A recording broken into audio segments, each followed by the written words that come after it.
This is Berk, son. It was the home of your grandparents and their grandparents before them. But out there, beyond the edge of the world, lies the home of the dragons. And I believe it's your destiny to one day find this hidden world. Hello everyone, what's up? Prince15 here with another movie review. Today I'm going to be looking at How to Train Your Dragon, The Hidden World. The epic conclusion to the How to Train Your Dragon saga. I don't call it a trilogy because there's more than just the two other movies before this one. So, man, a lot to talk about here. Let's get into it. So this is, for those of you unaware, this is the third movie in the How to Train Your Dragon series of films, and it is the last one, presumably.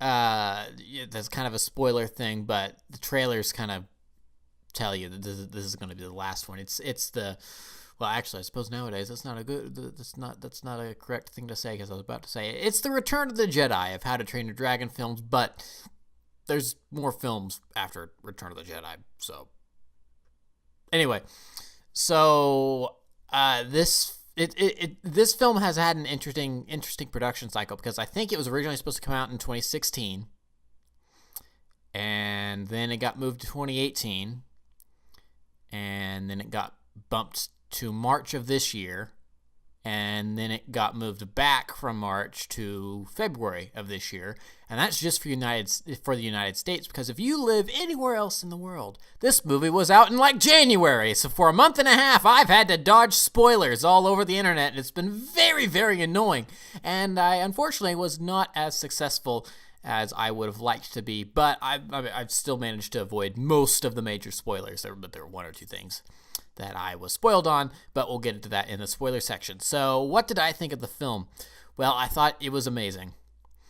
I have been a fan of How to Train Your Dragon since the first movie came out in 2010. One of my great regrets that I was thankfully able to remedy in 2014. One of my great regrets is that I was not able to see the original film in theaters when it first came out. I saw it in 2010, but it was after it had come out on Blu-ray and DVD. My dad brought it home from I don't think he brought it back from Blockbuster, because it didn't come in the typical Blockbuster case. It was a local video rental store.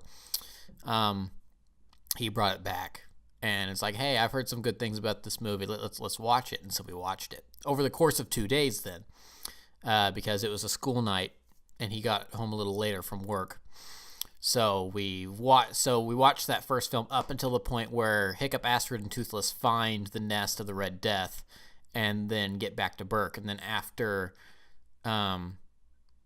Astrid leaves the cove, and Hiccup turns to Toothless and says, well, what are you looking at? And then that's where it's like, all right, we're done for the night. And I'm like, yeah, what do you mean we're done for the night? I don't want to be done for the night. What happens next? So then we watched the last third or so the next day. And gosh, I was so blown away. I was so blown away by that movie. We finished watching it, and my dad and sister were like, yeah, that was good. I enjoyed that. And I'm like, you enjoyed that? That was one of the best movies I've ever seen. So I have been so enthralled with this franchise, essentially from, again, I didn't see it in theater, so I can't say from word go, but essentially from word go. So the build-up for this third movie was pretty massive for me. So kind of to elaborate what I said a second ago, I was able to remedy that in 2014. In 2014, the second movie came out, and I actually saw it a day early, like a day or 2 days early, something like that, because my local theater was having a double feature where they're showing the first movie and the second movie back to back, and also in 3D, because that was just one of the things I heard about the first movie. Was like, that movie was amazing in 3D. So I'm like, oh, well, I guess I need to go see this in 3D. And then, of course, never got that opportunity until 2014 rolled around. So my dad took me, and we saw the first one and then the second one in 3D back to back. And man, what a night that was. That was great. So, and then of course, it's been 5 years since then. 9, 8, 7, 6, 5. Yeah, 5 years. It's been 5 years since the second movie came out. But of course, we've not been devoid of dragons Dragons content, because there's been the 2 seasons of show on Cartoon Network, and then of course there's all the Netflix episodes. So I'll kind of be talking about those later on, because I'm going to kind of do a general series overview. I'm not most of this video is going to be talking about this movie, but I'm also going to get into the series. So kind of dialing it to just talk about this third film. Man, this was such a good movie. I thought I was going to be able to record this pretty much right after, like I did with the Lego Movie 2 review, because I went and saw the movie. I did my Walmart run. I came back and I recorded my review. It's been several hours at this point, just because of all the things I've had to process. I don't even really want to talk about it without spoilers, because all the things I want to get into are really nitty and gritty. So I guess we'll move into spoilers a lot sooner than I usually do with these movie reviews. So I'll just keep it short. Man, this is such a good movie. This is such a good movie. It's not quite on the level of the first movie, because the first movie is, well, the first movie, but this one, I think I like it better than 2. I'll get into why I like it better than 2 in the spoiler section, because it kind of fits into the series as a whole overview type thing of why I like it better than the second one. I think some people will probably be a little more willing to say that the second movie is a better movie than this one. I don't know about that, but but here's the thing: if you're wanting a recommendation for this movie, the fact that I'm debating which of these 3 movies is the better movie, I think gives you your recommendation right there. It's a great movie. Go and see it. And it seems like everyone is going to see it, because, well, everyone here in the United States has had to wait a month and a half, and we've been hearing all the good things about it online from our friends not in North America. So my theater was packed today. I went and I saw the Lego Movie 2. There were some people there. There weren't really that many people there, but there were a lot of people here today. So when I went and I saw it, so definitely go and see the movie. It's great. I don't even want to talk about it without getting into the spoilers. So let's do that right now. Here come the spoilers. So,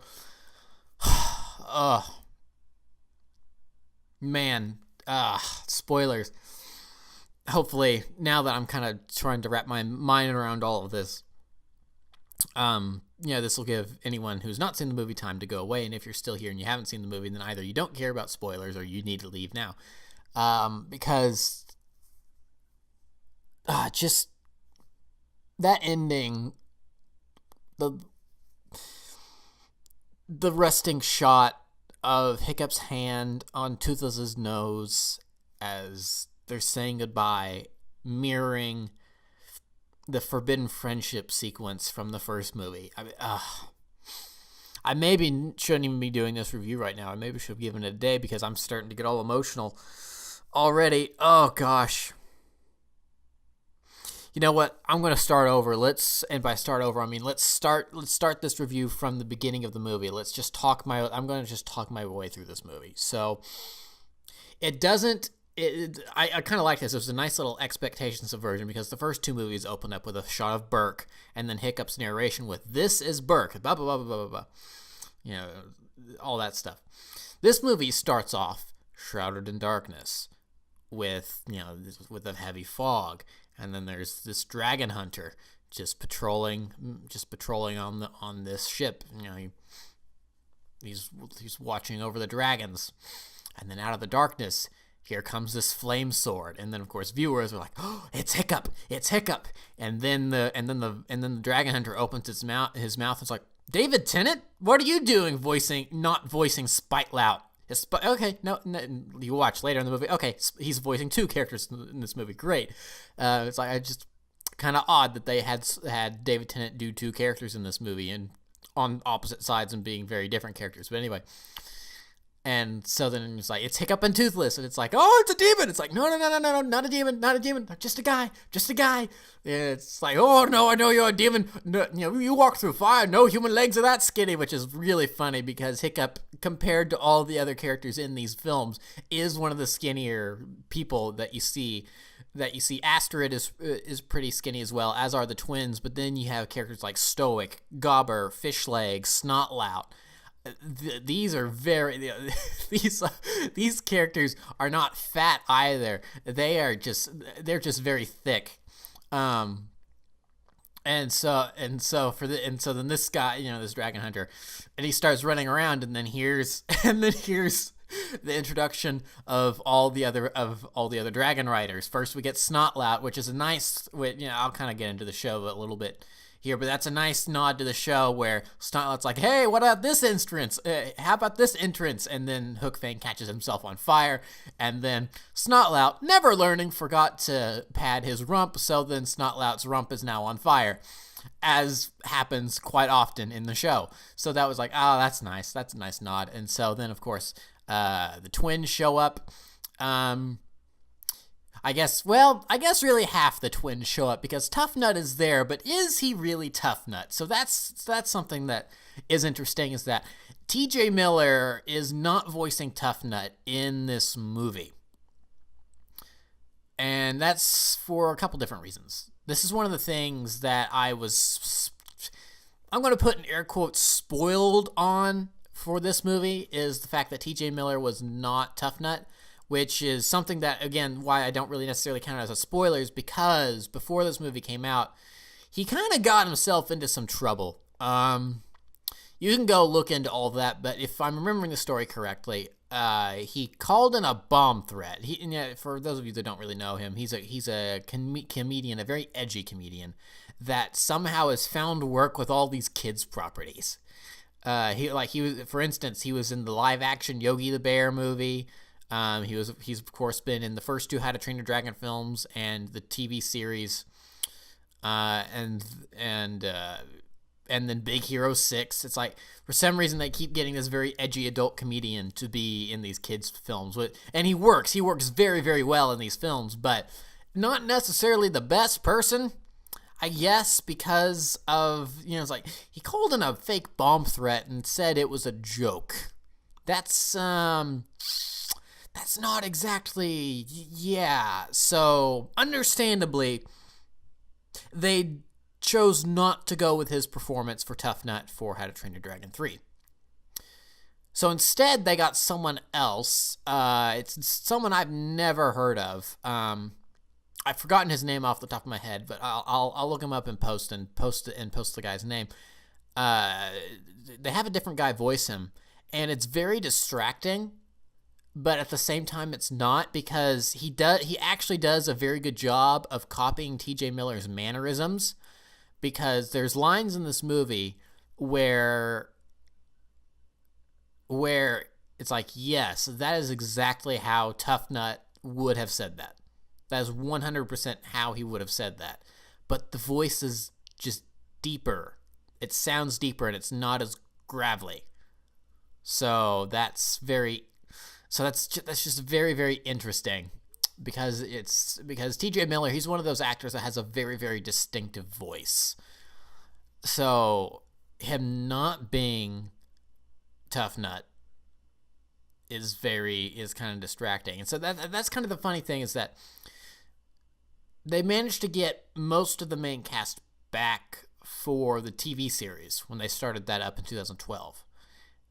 And that included TJ Miller. So he's played Tough Nut in 98% of Dragon's media that has had Tough Nut in it. This is the only instance I can think of where he has not voiced Tough Nut. So it's funny, because I feel like if he had opted not to do the TV show, this is the guy that would be voicing Tough Nut in the show. Actually, that's something I'm just now thinking of. I wonder if this is the same guy that voices Fred in the Big Hero 6 TV show, because I haven't seen the show, but I watched a couple clips before it was airing, and I went, whoa, hold on, that's not TJ Miller as Fred, what's going on here? And he was like, oh, that's a very distinctive voice, that's definitely not him.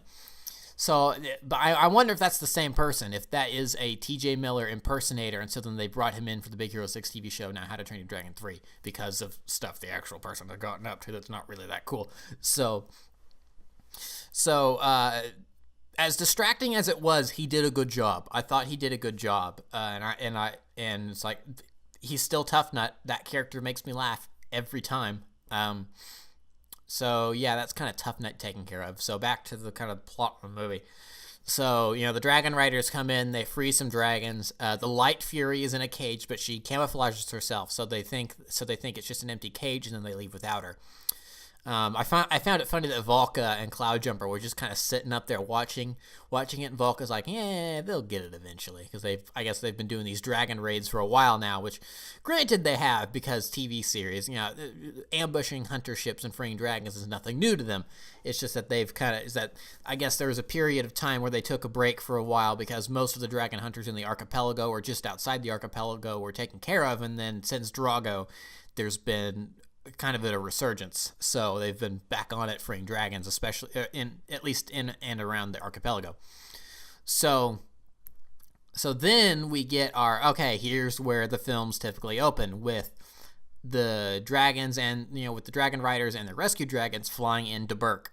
And then Hiccup gives the whole, this is Berk. It's like, some places have, nice beaches and charming views of the sunset, but we've got dragons, lots and lots of dragons. And man, there are so many dragons. I want to go see this film again for obvious reasons, because I love it. But also I want to go see it again in 3D. Because it's like, hey, I saw all three of these films in theaters in 3D, and it's like 3D TVs were sort of a thing for a while, but they'd never really caught on. So it's not like when I get this movie on Blu-ray, I'm going to be able to watch it in 3D. So I have a limited amount of time to see this movie in 3D, and I think I'll go do that. And also because my theater was so packed, I didn't get optimal seating. I was on the top row, kind of off to the right of the theater. So I wasn't center, like I wasn't in the exact center like I like to be. So I was farther away than I usually am. So so sometimes there were shots that were so busy, and I was so far back that that I couldn't really tell what was going on. It's like, there's a lot of dragons here, but I can't really pick out the finer details. So and this is definitely one of those scenes where the writers return to busy Berk, as that's something I'll get into here in a little bit, is the score to the, oh my gosh, the score, the writers return to busy Berk. That's the first track from the album. So it's interesting to see how Berk has changed in a year since Drago's attack at the end of How to Train Your Dragon 2. It's like they've got these, and even because Berk didn't really change too much for a while, they kind of made some stables and pens and stuff and modified their houses a bit to keep the dragons in for a while. But then it seemed like once Hiccup and the other riders returned from the Edge, they really got busy in on those modifications. Because, of course, at the beginning of Race to the Edge, we see that they're starting to build the stables and stuff. And then by the time of How to Train Your Dragon 2, which is a year and 2-3 months later, then we see that most of those modifications Hiccup has built have been completely finished, or had started building are completely finished. And so then a year from then, there's holy cow, there's like these gigantic, birdhouses. There's like these giant birdhouses on stilts, or on these platforms that are just towering above. It's like Hiccup invented the skyscraper. Essentially, that's essentially what's happened. Is Hiccup has invented the skyscraper. So, and Berk is crowded. I mean, it's like you thought it was crowded in the past from other dragons media. Like, man, there are dragons all over the place. It's like there's one of the things that caught my eye when I was watching is that they've got this panning shot of the village. And then there's this lane, what I can only describe as a lane of traffic of dragons. And then there's this one Viking that's trying to cross from one building to the other, and he ends up hopping off the backs of dragons, getting over to the other building. And it was so funny. It's like if you saw someone in New York City just hop across the roofs of taxi cabs or something to get across the street faster than waiting for traffic to come to a standstill. I thought that was funny. It's like, oh, sorry, Grunkle. Oh, sorry, Natter. I'm just gonna go boing, boing, boing, over your backs. So I thought that was funny. So, and then of course, and then, of course, some of those birdhouses end up toppling over. And then Gobber brings up I have to agree with him here, and actually everyone does end up agreeing with him, the point that there are too many dragons on Berk. Hiccup's quest is a noble one. But Burke is not suited for all these dragons. So, of course, it's like, well, what do we do with them? Because we can't just let them go wherever, because then they're just going to end right back up in dragon traps with the dragon trappers and the hunters. So they can't exactly set them free. So what do they do? So that's an interesting conundrum. So, of course, we cut, and we get our introduction to Grimmel, the Grizzly, which is the interesting name. And so then he's been summoned, I guess would be one word, but more like invited to this kind of gathering of who were told, I guess, were followers of Drago. I guess they were his lieutenants, and then when Drago, I like that they used the term defeated. Clearly he's very dead. Fell into the ocean with one arm. His wildebeest abandoned him. He drowned. He's somewhere down there. A typhoomerang or a scaldron probably nibbled on him.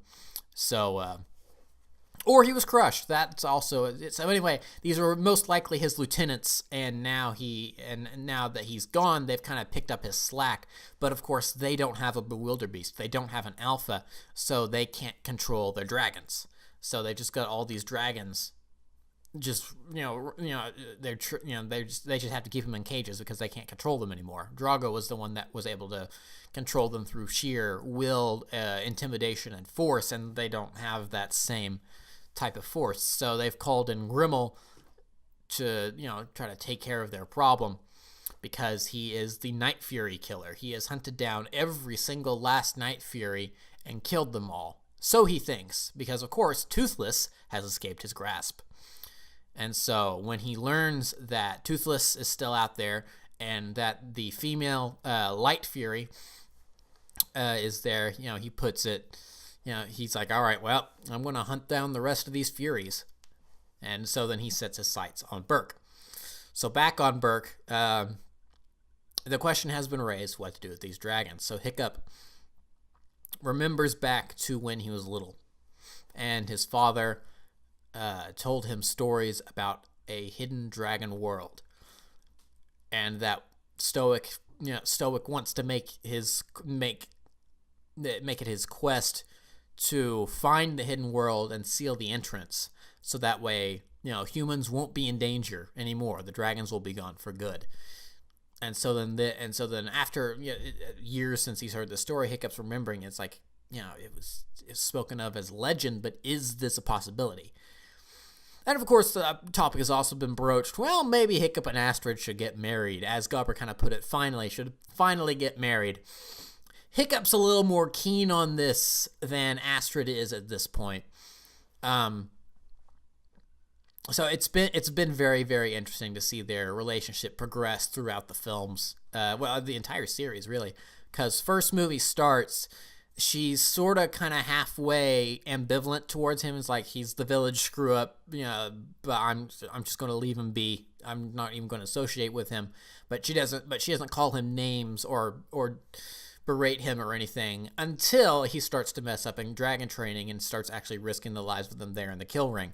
And so then she gets a little more hostile. But then Hiccup actually starts to do better in dragon training and besting her even. And she can't understand it. So then she actually starts to kind of hate him. But then she stumbles across him and Toothless in the cove. And then we have the romantic flight and she comes around. Which, knowing what, later, explaining kind of her backstory, her whole drive to kill dragons in the first place is because her Uncle Finn was taken from her by the Flightmare. For her to come around, it proves it's like almost any Viking could come around, which, oh gosh, I love this franchise so much. So, of course, she warms up to Hiccup. They start off having a very close relationship, a very good friendship. She very quickly becomes a second in command. They become very close. Years go by, best of friends. She retains her position as second in command when they move to the Edge, and then things happen at the Edge.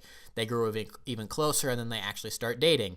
I guess in this Berkey and Viking culture, you have, I guess, they don't describe it in terms of months, No, wait, yeah, they do. Fish Leg says at 1.3 months. So, I guess they're dating for 3 months, and that's long enough to determine whether or not they want to be together for the rest of their lives. And so then at that point, they become betrothed, as is the custom. But of course, betrothed doesn't necessarily mean engaged. Betrothed means that they are promised to marry one another, but that doesn't mean that, well, we need to set a date and actually prepare at this point. They've still got time. So we fast forward to the hidden world, and they're still betrothed. Hiccup is starting to get that itch. It's like, kind of want to finalize this. And Astrid, she's not quite ready yet. So, but of course, that doesn't mean that she's fallen out of love with him. They're still close, thick as thieves. Still love each other very much. So, and then they kind of have their little moment up there on the cliffside, and that's when Toothless notices the Light Fury for the first time. He runs off after slobbering all over Hiccup's prosthetic. That's it's like, I'm with Astrid on that one. She Toothless plants the leg on her, and she goes and throws it, and Toothless dives off after it. Gives it to her again. She's even more disgusted because now it's even more slobbery. Tosses it away again. Toothless goes after it. Oh gosh, all that slobber, nasty. So then Toothless notices the Light Fury, and this was when because of course we had seen the Light Fury in the trailers. We knew she was going to be a thing, but then when they revealed that they had the Light Fury captured, I was starting to worry, kind of like, oh no, does Grimmel kind of end up training the Light Fury and is using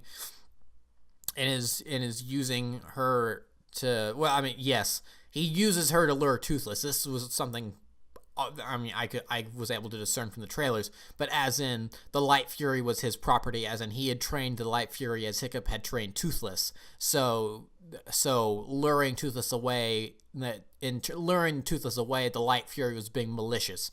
No, she's not. So thankfully, that's not what's happened here, because Grimmel laid that trap, and then the Light Fury warned Toothless, is like, don't step there, and the sound design on the Light Fury, the sound design is something that does not get talked about often enough in movies. That's one of the reasons I have such a high affinity for the Transformers movies, depending on, it's like, most of them aren't really that great when you kind of boil it down, but the sound design in those movies is awesome. One of the reasons I watch those movies is just for the sound design. How to Train a Dragon is another one of those movies that has fantastic sound design. All the little different squawks and stuff from dragons, from the different dragons, because like Deadly Natters are very much kind of in the chicken fowl family, and then Toothless is a mix of a whole bunch of different animals.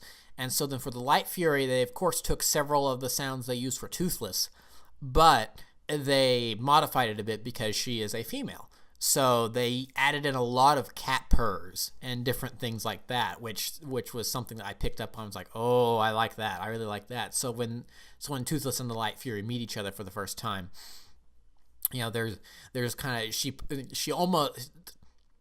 It sounded to me, it's like that's a cat purring. That is a cat purring that they overlaid with this image of this animated dragon. Of course, they modified it a bit to sound more dragony, but it's like that's a cat purring. So that's something I appreciate. It's like, I like that. So then, of course, Hiccup and Astrid follow Toothless and almost get blown up because she's very wary of humans, as she should be, because really the only humans she's encountered are hunters. So, not exactly the best humanity has to offer.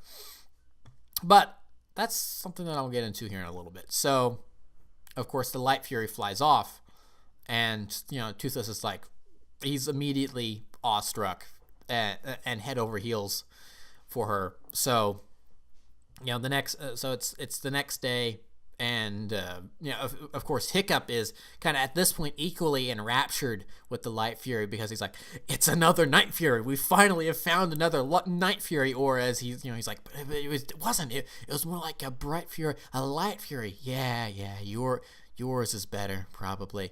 So of course, this is something I liked, is that Fishlegs is trying to draw the Light Fury as they're having this conversation with everyone else, and Hiccup and Hiccup keeps giving him notes on the design, and finally he just says, "You know what, Fish Legs? Just copy your toothless design and make it white." And it's like, "Oh, you couldn't have led with that to begin with." So, they have this, conversation about well, Toothless obviously is, he's very taken with the Light Fury, and Toothless watches two natters doing a mating dance, and so he starts doing the same with his shadow on the wall, trying to practice. As Tough Nut points out, it's like, oh, that's actually kind of sad. So Hiccup's like, all right, let's go look for the Light Fury. Maybe she's come back. And Tough Nut, it's like, you know what, I'm going to come with you and give you some pep talks here on how to woo Astrid. It's like, does Astrid really need more wooing?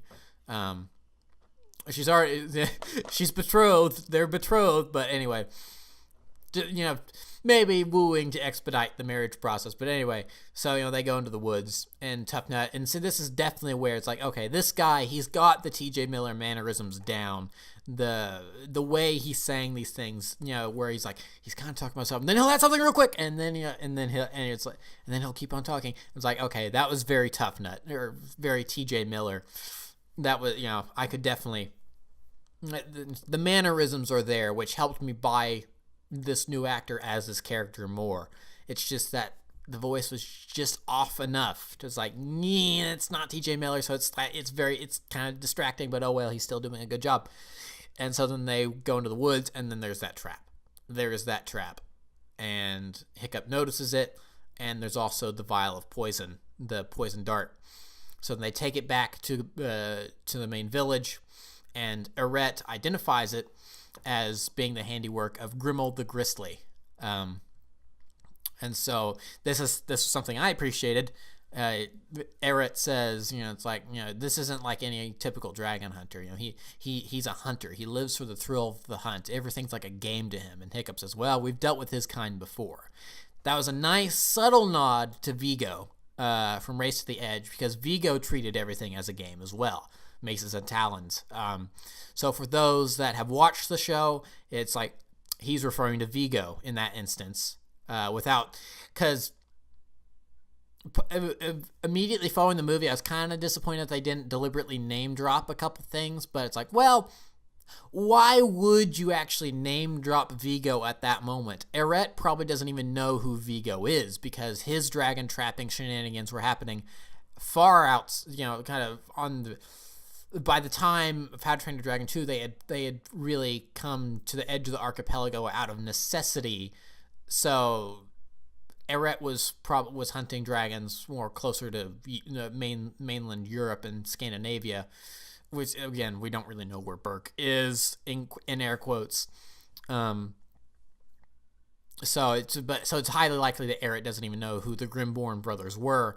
So it wouldn't make sense for Hiccup to even mention Vigo by name. It's like, well, it makes more sense for him to actually say, we've dealt with his kind before. And so for people that watch the show, that's a nice note. It's like, oh, he's talking about Vigo Grimborn and his less intelligent brother Riker. So with the knowledge that Grimmel is on the island, the Vikings very cleverly set a trap, and this is something that I didn't catch on to until it was actually happening, because it cuts to night. Hiccup is in his house, and he looks at he's looking at some of Stoic's old notes, and then Grimmel announces his presence. He's there. They kind of have a chat. And this is something I thought was funny, is that Grimmel shoots Toothless with the arrow to tranquilize him, but then as it turns out, oh, that wasn't Toothless, it was actually Fish Legs. Oh, now Fish Legs has been tranquilized, so it's revealed to be Fish Legs, and he's got this fake Night Fury head on, and he comes up and he's drugged, and he goes, "Did we get him?" And he falls over. Poor Fish Legs. So the other Vikings come out of hiding. But of course, Grimmel didn't come here alone, because then he's got his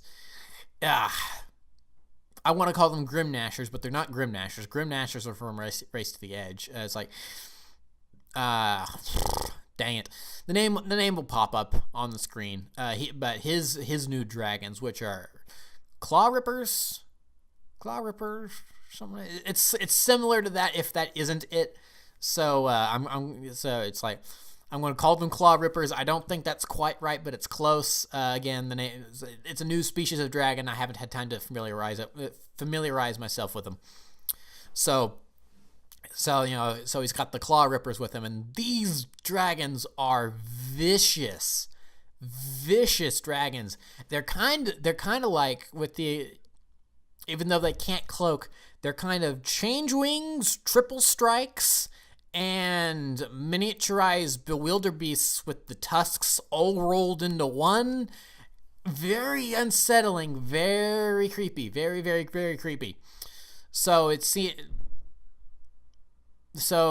they spit acid like a change wing. At first I thought it was acid. Then I kind of went, no. This isn't acid. This is just a gel that they shoot and then catch on fire, kind of like Zippleback gas, except it's a gel, not a gas. But then it actually was acid, because later on, when they were being attacked by them, there was this kind of staircase held up by chains, and the acid was eating right through it. So it's like, oh, yep, that is acid. So they shoot acid like change wings. But then they've got the tail kind of sort of like a triple strike, except there's not three of them. But it's like one scorpion tail, and then there's venom in it. And then they've got scorpion pincher claws, similar to a triple strike as well. And then they've got these long tusks, kind of like bewilderbeasts. Gosh, they're scary. They're very, very scary. And they absolutely demolish Hiccup's house, which was, which is the chief's house. And it's like that, we've never actually seen that building be completely destroyed. When the Skrill came back and Race to the Edge, it certainly singed that house, but it didn't completely decimate it. This time it was completely gone, which is a sad moment. It's like, no, the chief's house has been destroyed. So, following their very narrow escape, Hiccup brings everyone into the Great Hall and says that we need to leave. We are we're not very well defended here. Burke is vulnerable. We have too many dragons. We're pinning a great big target on ourselves. We need to leave. We need to find the hidden world and live there in peace with the dragons. And so everyone's kind of wary about it. And then Tough Nut goes, I'm with him. Who else? Rousing the crowd. And they're all like, yeah, all right, let's do it. So then they take flight and they start heading for the edge of the world. And of course, then Grimmel and his dragon hunter buddies end up on Burke, and everyone's gone. They've all left. And so then there's this nice montage of everyone leaving, of flying around, and then Grimmel deducing their movements, saying it's like, well, Furies can't exist in the cold. They can't survive there for long periods of time, as well as there are enemies to the east, which not sure who these enemies are, because at this point, I guess it's at this point these enemies are slightly outside of the archipelago, because most of the archipelago is friendly with them at this point, because you've got Outcast Island. That Outcast Island is to the north of Burke, I'm pretty sure. So they're friendly. But of course, well, if you just move everyone, for one thing, Outcast Island is far less hospitable, and it still wouldn't be a good defensible position, so they can't go to Outcast Island. Not sure what the status of Berserker Island is, because when Dagger and Mala got married, does that mean that all the Berserkers went to live on the Defenders of the Wing Island? Did Dagger just move there to be queen, to be king with Mala, and then Heather became the chief of the Berserkers? What's the story there? I'm curious, but regardless of what the story is, they can't exactly go there, because that would just then put more of a target on Berserker Island or the Defenders of the Wing. And at this point, the Defenders of the Wing are a secret that only the people in the archipelago know about. Not many people know, because I feel like most outsider knowledge of that island disappeared when the last of Vigo's forces were defeated at the Battle of Berserker Island, when Johann and Krogan were defeated and the Bewilderbeast left. So, it's like the only people that really know about Defenders of the Wing are the Defenders of the Wing, the Berserkers, and the Burkians. So the only way for them to go is west. So they move west, and they end up finding this kind of new spit of land that's much easier to defend. It's this great big towering island. It didn't even look like an island. It looked like if you took a giant knife and carved out like a square section of land from a continent, picked it up and placed it in the middle of the ocean, and it was large enough to where it stuck up like 100 feet in the air or so. That's New Berk. That's what New Berk looks like, and it's kind of funny to look at. It's like, wow, yeah, that's defensible, all right. Yeah, easy to, although I question, easy to get to when they have dragons to fly them up there. How do they get down when they don't have dragons anymore? I mean, there's plenty of trees. I guess they can very easily cut down said trees and build, whatever manner of bridges and ladders and all that stuff that they need. They can do that very easily. But oh well. So they get to New Berk, and everyone's looking around. Oh, this is where I'm going to build my house. Snotlout. It's like, this is where I'm going to build my house. Toughnut's like, I'm going to build my house right here, and it's going to be only for bearded Vikings. Sorry, Roughnut. It's like. Pete, it's like a couple hairs on your chin don't count, and this is something funny about Toughnut's design this time around, is that Toughnut hasn't been able to grow a beard like Fishlegs or Snotlout at this point. Well, actually, Snotlout doesn't really have anything, but Fishlegs does have a mustache going on. So instead, he's taken his really long hair and kind of tied it up in the middle to make it look like a beard. Which is really funny, because at this point, I guess the twins at this point, it's a year after How to Train Your Dragon 2. The twins are a year younger than Hiccup and Asteroid and Fishlegs. So yeah, so the twins would be 20 years old at this point. So at this point, it's probably about the time that Viking males start to grow out their beards. So so it's funny that he's like, well, I can't grow a beard, obviously. So I'm just gonna have my hair act as my beard. So Hiccup's thinking that New Berk is kind of just gonna be a staging ground. They're not gonna be there long, but as it turns out, that is their new permanent home, and it's not just a staging ground.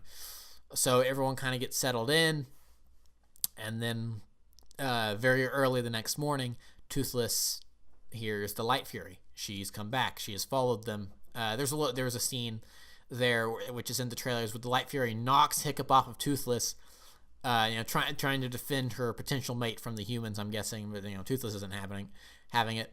So the Light Fury lures Toothless away from Hiccup, but Hiccup follows anyway.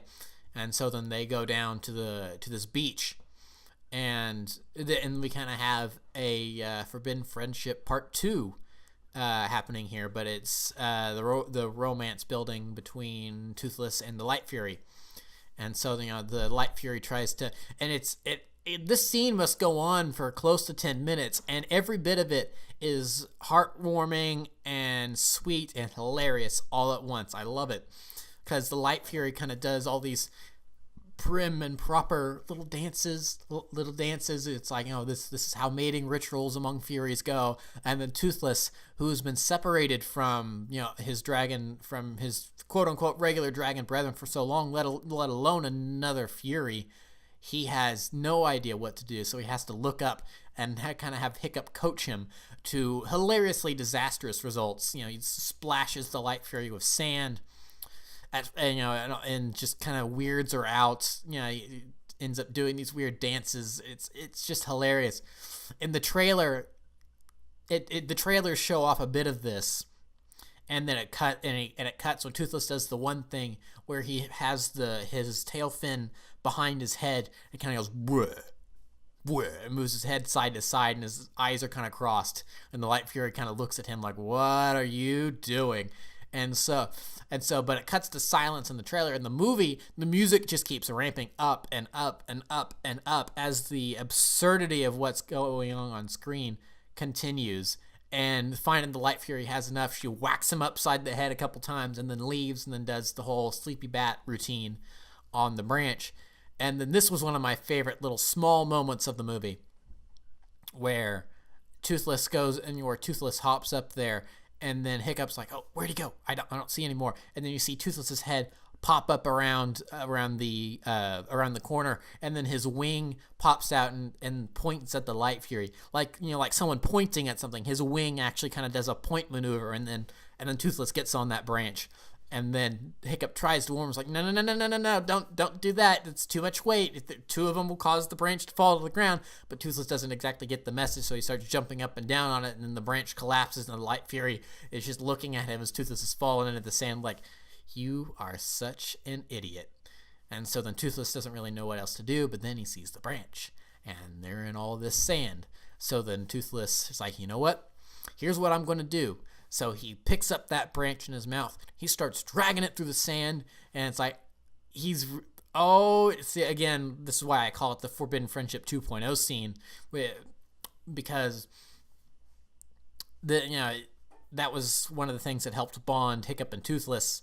Is Hiccup was drawing that little version of Toothless in the sand, and then Toothless is like, well, I guess I'll draw you too, and then it's just a bunch of squiggly lines. And so, but this time he partially probably because Toothless is older, maybe because he's actually really, really concentrating this time because he wants to impress the Light Fury. He actually manages to draw a pretty good considering he's a dragon, he doesn't have opposable thumbs, anything. He's just got his mouth and his head tilted to draw with the big tree branch. He actually does it. He actually makes a pretty good likeness, and this manages to actually impress the Light Fury. Now she's like, all right, let's go on let's take this date elsewhere. Go on a third date here or something. Let's fly off to the hidden world. But of course, Toothless can't fly without Hiccup. And when she sees Hiccup sitting there in the overgrowth, she's like, oh nope, the human's still here. I can't. I'm gone. See you later, buddy. And Toothless tries to follow her. It's like, no, wait, come back, but can't fly, falls in the water, and it kind of looks at his one tail fin and slaps down in the water like, gosh darn it, why do I still only have one? So then Hiccup is like, I gotta help him out somehow. I gotta help him out. It's like, what can I do? Oh, I know. And this is, I love continuity so much. He brings out his old designs and he starts working on the self, I don't even know what to call it, the self-automated tail fin or whatever. And Astrid looks at it and she goes, hold on, you tried something like this before. And it's like, but he didn't want it. And then Hiccup says, well, he didn't need it back then. It was still him and me, but now there's a reason for him to need to fly solo. So Hiccup, builds this new tail fin for Toothless which I love that little bit of continuity there. Referring back to Gift of the Night Fury. It's like, this is the thing that happened. There's more to this franchise than just the two other movies. There's stuff that happens in between that 100% matters, that you can't just pass over and ignore, as much as some people would like to say. It's like, only the movies matter in this case. It's like, no. It's this quick tangent. This is my big thing with Star Wars, is that, a lot of people say, only the movies matter. It's like, no, they don't. No, they don't. There's so many little things that happen in, like, the books or the TV show or the comics, or TV shows or comics, where it's like, no, these things really matter. It's like the Clone Wars, Star Wars, the Clone Wars especially, there's so much stuff that happens in that. It's like, this really helps. Yes, you can 100% only watch the movies and get everything you need, but those movies are enhanced by what you see in the television series or read in the books. There's more there that helps build on that story, and actually, when you look at it as a whole, not just as the movies, but as a whole franchise, as a whole story, this one great big story that tells a whole bunch of separate, smaller stories in it, they're actually very necessary. How to Train a Dragon is very similar to that, where it's like you can pass over Gift of the Night Fury, you can pass over Legend of the Bone Napper Dragon, you can pass over the TV show, all that stuff, but when you step back and you look at it as a whole, it's like, no, this stuff, it adds to it in such a way and helps your understanding of who these characters are that it really does become necessary. And Vigo may just get a slight little reference. It may be small things like that to where it's like, and if you've only seen the movies, just having Hiccup say, we've dealt with this kind before, that's fine. That's all you need. That's the thing Hiccup would say, but it speaks to past events. So calling back to Gift of the Night Fury with the automated tail fin is so great. So of course Toothless takes off in search of the Light Fury, and then they have their third date, as is the title of the musical cue in the soundtrack. And I haven't touched on this before, but oh my goodness, this movie is gorgeous. Drop dead gorgeous. That scene I was talking about a second ago, Forbidden Friendship 2.0 with Toothless and the Light Fury. Those backgrounds, and especially when the Light Fury was starting to take off and Toothless was drawing in the sand, all that stuff looked so photorealistic. It's like, wow, this is gorgeous. So then when Toothless and the Light Fury have their third date, there's this just one shot of the clouds. And I thought they had just pulled up some actual footage of clouds. But then you see the little dot, the little black dot. Oh, wait. What is that black dot? That's Toothless. That is Toothless. Look at that little black dot just flying across these photorealistic clouds, and then Toothless is flying through the clouds on his own for the first time in 6 years. Well, okay, I guess that's not exactly true. More like 5, because in Gift of the Night Fury, he does fly off on his own, but just to retrieve Hiccup's helmet. But anyway, it's been a long. So that moment's like, he's flying on his own. That's so cool, and then beautiful imagery, and then one of his wings passes through the clouds, and then it kind of swirls and stuff. Oh my goodness, this movie's gorgeous. And so then they have their third date, and it's like, oh man, no wonder Night Furies and Skrills are natural enemies, because look at what Night Furies can do, by channeling lightning like a Skrill. And it's like, no wonder they don't like each other. They're natural enemies. So that little teleportation, I don't know if it was, I don't, it looks like teleportation. I think it's just a method of camouflage that distracts and allows them to move elsewhere, and then decloak, so to speak, and reappear. So Toothless learns that ability, and then he and the Light Fury disappear. They go into the hidden world for a while, and then we actually don't see Toothless on screen for like a good 15 minutes after that point, because then we cut back to New Burke. Everyone's celebrating. It's like, hey, it's like the jury's, everyone's kind of agreed. It's like, actually, this place isn't half bad. In a lot of ways, it's actually better than the place we left behind. It's more defensible. There's more resources, blah, blah, blah, all that stuff. And so then they're having this conversation, and Volka, and this is something I hadn't mentioned. So Volka had doubled back to make sure they weren't being followed, and they were being followed, of course. So she comes back, is like, yep, we're being followed. Grimmel's managed to track us. So then Hiccup thinks, it's like, okay, well, if we take Grimmel out of the equation, then they can't find us. So then they launch a raid on Grimmel's headquarters. Mobile headquarters, mind you, because they're in ships. So they go in all stealth. Like, they actually managed to be pretty stealthy.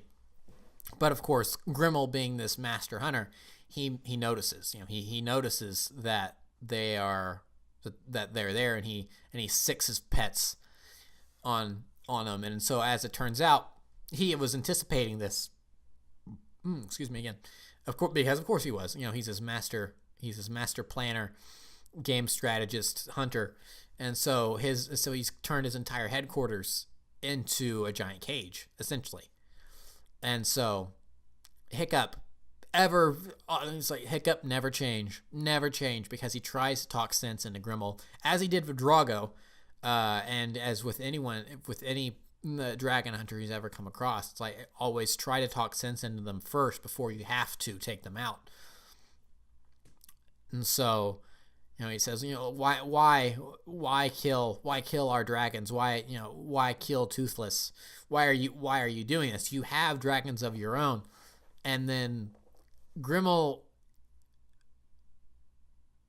maybe potentially making him, this is something I'll get into when I talk about the series as a whole, but something that may possibly elevate him over Vigo is the fact that he does, the argument can be made for Vigo's actually gets elevated above Grimmel because he doesn't think this, but Grimmel he has no sympathy for dragons. The only reason he has dragons of his own, he doesn't have any affection toward them whatsoever. They are just things that do his bidding because he has got them drugged out of their minds on their own venom. Their own venom. He's made this sort of contraption that he sticks in their skulls. And then he just is continuously poisoning them with their own venom to where they're susceptible to any little thing he tells them to do. It's like, oh gosh, you are evil. You are evil, Grimmel. Evil, evil, evil. So, of course, then with the trap sprung, he sends his he's like, and it actually made me sympathize for these dragons, because it's like, oh, evil dragons, it's it's an evil dragon. But that's something I really like about this franchise, is that there are no actually purely evil dragons, which is part of Hiccup and Volka's point, is that these are actually by nature kind beasts. So, and if they're ever violent toward humans, they just want to be left alone. Some are very receptive to humans, as in Natters and Grunkles, as we can see, because it's like, there's a reason we have dragon riders, because most dragons are probably actually very, very receptive to being around humans. But there are a couple that are probably going to be a little more violent, but it's just because they want to be left alone. It's like, yeah, I could see why a Whispering Death would just want to be left alone. I wouldn't want to hang out with a Whispering Death. I wouldn't. Surely not. Leave them alone. That's fine. Let them go dig their tunnels. So I really like that there really are no bad dragons. There's bad people that force dragons to do bad things. And so, of course, they managed to escape by the skin of their teeth, and and everyone's safe. And fish legs. Why do you have the baby? Why do you have what was the baby Grunkle's name? Was it Meat Legs? Is that what he called it? Meat Legs, which is a combination of meat lug and fish legs. Of Meat Legs, it's, I guess, one of Meat Lug's babies. So he flies off with on Meat Lug with baby Meat Legs in tow, and Grimmel just kind of scowls as he watches them escape. And then Roughnut walks out of the burning tower and says, "Man, he's annoying. He takes that baby with him everywhere he goes." And she just stands there. She just stands there nonchalantly, and it even takes Grimmel a second to realize that it's a dragon rider, because she just walked out so nonchalantly. It's like, hang on a second, you're a dragon rider. What are you doing? So then they get back to New Burke, and they land, and Toughnut and then Toughnut says something. He's like, right, Roughnut? Wait, Roughnut, where's Roughnut? And Astrid very wisely says, "How did you not notice? You ride a two-headed dragon." And so then we get a very, very nice moment here between future mother-in-law and future daughter-in-law, where Volka, where Hiccup, he's like, "Wait, we've lost Roughnut. I can't. Toothless isn't back, and we've lost Roughnut." Hiccup thinks he has to do this whole leadership thing alone, and he walks away, throws his helmet on the ground, and Volka says to Astrid, it's like, "You believe in him, don't you?" And it's like, "Yes, of course I do. I wish he believed in himself." And it's like, "Go," it's like, but he thinks he's nothing without Toothless, and as a viewer, we know Hiccup doesn't, Hiccup is special without Toothless. He's Hiccup. He didn't need Toothless to make all these great inventions, to be this fearless leader and all that. He's been able to do that always. It's just that Toothless has made him realize who he can be. But when Toothless is taken away, then Hiccup is, as later he says, is he's back to the screw up who kept ruining everyone's lives. And so then Astrid says, "All right, Hiccup, jump on, come on, Stormfly, let's go find Toothless and Roughnut."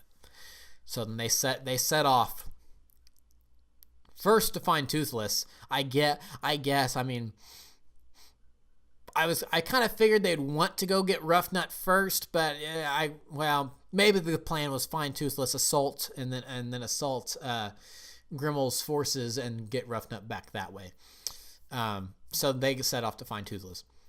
So meanwhile, Roughnut is being held captive by Grimmel and the Dragon Hunters. And this is probably one of my favorite scenes in the movie, just because of how funny it was, is Roughnut driving them all insane. You don't mess with the Thorsten twins, whether they be together or separate, because Roughnut is driving them up the wall, as the Thorsten twins are to do. And so one of my favorites, she keeps saying all this stuff that it's like, yep, that's Roughnut and Toughnut, all right. So at one point, she says, "Hey, you guys got anything to eat? I'm hungry. Used to, I'd have to chew up my food before that. Someone would have to chew up my food, before I ate it. Mom used to do that until I was 12, and she said, Roughnut, you're old enough that you can chew your own food. Ugh. Yep."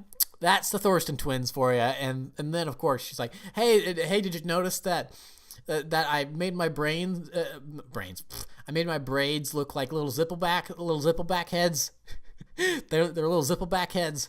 It's like, so I've got a barf and Belch. Well, actually, more like two barfs, because Belch doesn't like me, so they're just two barfs. And like, look, they're fighting with each other. But of course, she does let slip that Newburgh is being founded. And so then Grimmel now knows where to look. And so it's like, okay, well, we'll let her go and follow her.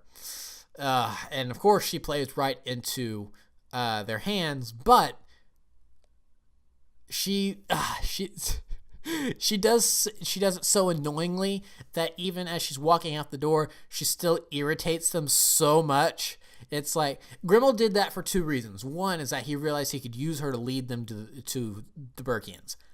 But also, she was also being really annoying. He was about to lose. I mean, he was about, actually, if she hadn't given up, if she hadn't made Grimmel realize he could use her to lead them to the others, he probably just would have ended up killing her because of how annoying she was being.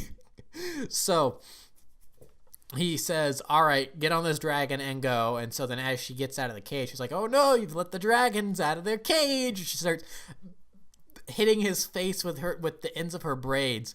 Hilarious.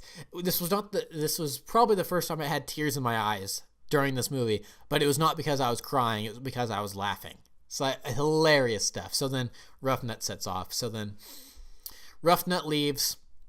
And we cut back to Hiccup and Astrid, and they have found the hidden world. Stormfly dives, and they start flying around, and it's like, wow, look at this. It's like all the pretty colors, and it's like, oh, look, fireworms, and that's another nice reference to the show. And it's like, they fly around, and then it's like, this is the biggest dragon nest we have ever seen. This completely dwarfs the nest of the Red Death we saw in the first movie. It's definitely much larger than the wildebeest nest we saw in the second movie. It's like this place is huge. It is a whole nother world underground, completely filled with dragons. And at the center, as their alpha, is Toothless and the Light Fury. And then this movie. Hiccup looks at Toothless. Hiccup and Astrid are watching Toothless, and Astrid says, now that's a king. And Astrid has this great big smile on her face. She's happy for Toothless. But then Hiccup's just like, he's moved on. He doesn't need me anymore. He doesn't care about me anymore. He's left me behind. And I'm nothing again. And he says, and he's kind of resigned to that. He's like, all right, let's go. But then, of course, a rumble horn, being a rumble horn, it manages to sniff them out. It's like, hey, hold on, there's humans in my dragon nest. This isn't good. So it's like, Stormfly, where the heck were you? It's like, Stormfly, where you had one job, stay close. You would stay close to Hiccup and Astrid. What do? You had to wander off and go sniff something. So a rumble horn starts chasing them, alerts the entire hidden world. But Toothless manages to grab both of them before they can be eaten. And so this is another reason I want to go, because I kind of sort of missed it. I could tell what was happening, but because I was so far away from the screen, it's like, I wish I could see that better. Is that he picks up both Hiccup and Astrid, and then Stormfly flies underneath Toothless, and then Toothless drops Astrid onto Stormfly, and then they get out of the hidden world. And it's like, that's it's like, I mean, even if the TV show didn't exist, that it would still work, and I'd still really like that. But it's like, man, that's such a testament to how long these dragons and riders have been working with each other. That this is a maneuver they've probably done who knows how many times. I mean, it's happened before. I don't know how many times Astrid's been knocked off a Stormfly, and they've had to save her, or vice versa. The Hiccup and Toothless have been caught in a net, and then Stormfly and Astrid have to come down and save their sorry rear ends. The back and forth that happens all the time. So it's just a testament to how long they've worked with each other, which is something I really like. So they get out of the hidden world, and then we cut to a flashback, which, this flashback really was when the waterworks were starting to flow a little more freely, because we'd seen one flashback already with Stoic, and then this is the second one, and so it's little kid Hiccup again, and he's coming down the stairs, and such a nice nod to the show. He's got the dragon toy. He has the little stuffed dragon that Valka made for him before she left with Cloudjumper, that sometime after this, Hiccup then threw into the sea. That, the same toy that scared him as a baby. And he's holding this little toy dragon. It's like, it's the toy dragon, of course. Oh my gosh, that's so cool. So I loved that being in there, because in the show I had always kind of, the way I had taken it was that it's Stoic, because when they found it, Stoic said that it's like, when you were a baby, you couldn't sleep with it, it scared you to death. But Hiccup had said, I remember this. But by the you couldn't you wouldn't sleep for a week, it scared you when you were a baby, you threw it into the sea. I had always assumed that he had thrown it into the sea when he was a baby, not older. But it's like, well, if Hiccup threw it into the sea as a baby, because babies throw things, if Hiccup had thrown it into the sea as a baby, why would he remember it? So this was a nice clarification on that, is that, it must have been a moment where it was like, maybe he was a little older, because it looks like Hiccup was maybe 6 in this flashback. He was young, so maybe he was maybe sometime not even long after this flashback, maybe he's fed up with not having a mom, and he throws it, and he's like, I don't even want any remembrance of her if she's not going to be here, and throws it into the sea, only for it to be found in a fishing net, and for traitor Johann to then find it and bring it back to Burke, only for him to get robbed by smothering smoke breaths and have his ship stuck on Breakneck Bog. So that was so nice. Like, the toy dragon. That's so awesome. I love that they put that in there. But Hiccup is starting to come down those stairs really quiet. And Stoic is crying. And the second he realizes Hiccup is there, he immediately dries his eyes. He's like, oh, son. It's like, what are you doing? You should be asleep. And then Hiccup says that he needed a drink of water, but I'm not sure if he really did. It may have just been, why is my dad crying? I need to go investigate this. And so Stoic says, all right, come here, son. And so Hiccup sits on Stoic's lap, and they kind of rake the coals in the fire pit. And then it seems kind of like an out of nowhere question, but well, actually, no, I guess it's not an out of nowhere question, because Hiccup, even little 6-year-old Hiccup, can easily understood what Stoic was crying over, is that he's still mourning the loss of his wife, who was presumably eaten by dragons. And so little kid Hiccup says, Daddy, are we going to get a new mommy? And he says, no, your mother was the only one for me. It's like, I miss her dearly, but I don't regret any of our time together. Love, it's like, love is always the best option, even if it ends up bringing you heartache later. And then we fade back to present day, and Hiccup is now on Toothless, and they're almost back to New Burke. And Hiccup realizes what he has to do. He's like, I have to give him up. I have to give him up. I love him. He's my best friend, my dragon buddy, but I have... Gosh, I'm almost crying just talking about it. Ugh. And so they land, and Hiccup says, it's okay, you can go. I want you to be happy. If she makes you happy, then you go and be happy. We'll figure out what to do without you. But of course, the Light Fury comes back for Toothless, and of course, Grimmel is there waiting on them. Stupid Grimmel. And plays right into... they play right into his hands, exactly as he said. It's like, with the Alpha under our control, the rest of the dragon flock will follow us, and they'll just walk right into our cages, and that's exactly what happens.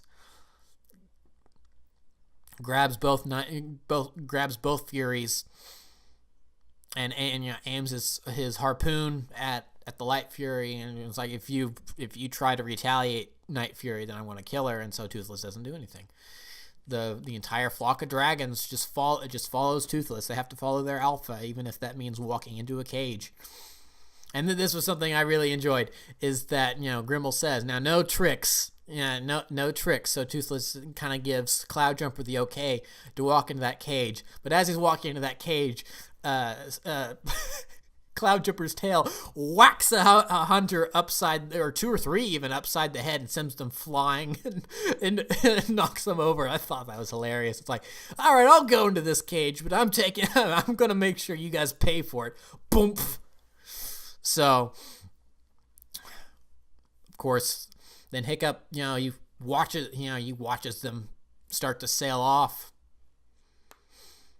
And then we get this scene is probably, overall, is like, can I even pick a favorite scene? Can all the scenes be my favorite scenes?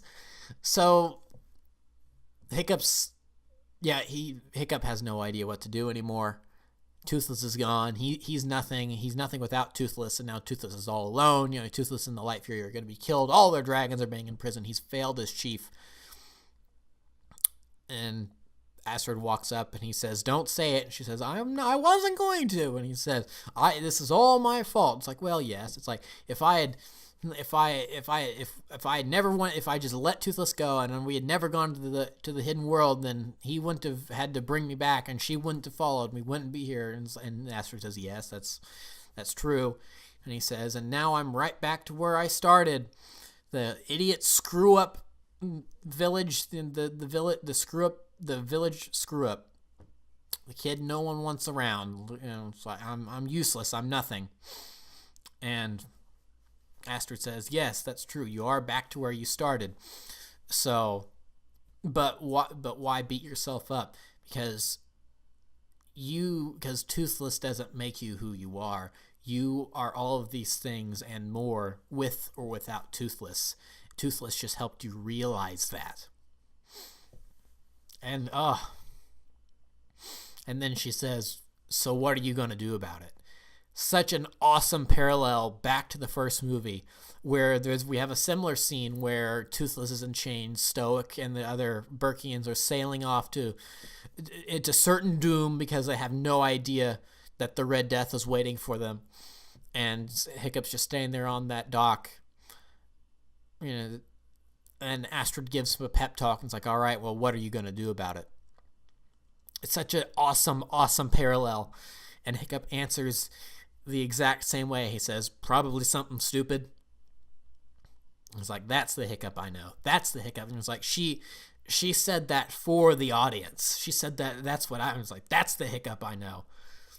So the gang suit up and they jump off of that gigantic landmass, and they use their I guess this would be Dragon Wing 4.0, because we had Dragon Wing 1 and Dragon Wing 2 in Race to the Edge. Then the flight suit Hiccup had in How to Train Your Dragon 2, I guess it's an entire flight suit, not something he wears separately, so it may not even constitute as Dragon Wing 3. But we could call it that. And so then these new I guess that would be Flight Suit Mark 1, and this is Flight Suit Mark 2. And so he's made flight suits for everyone now. And so then they sail down there.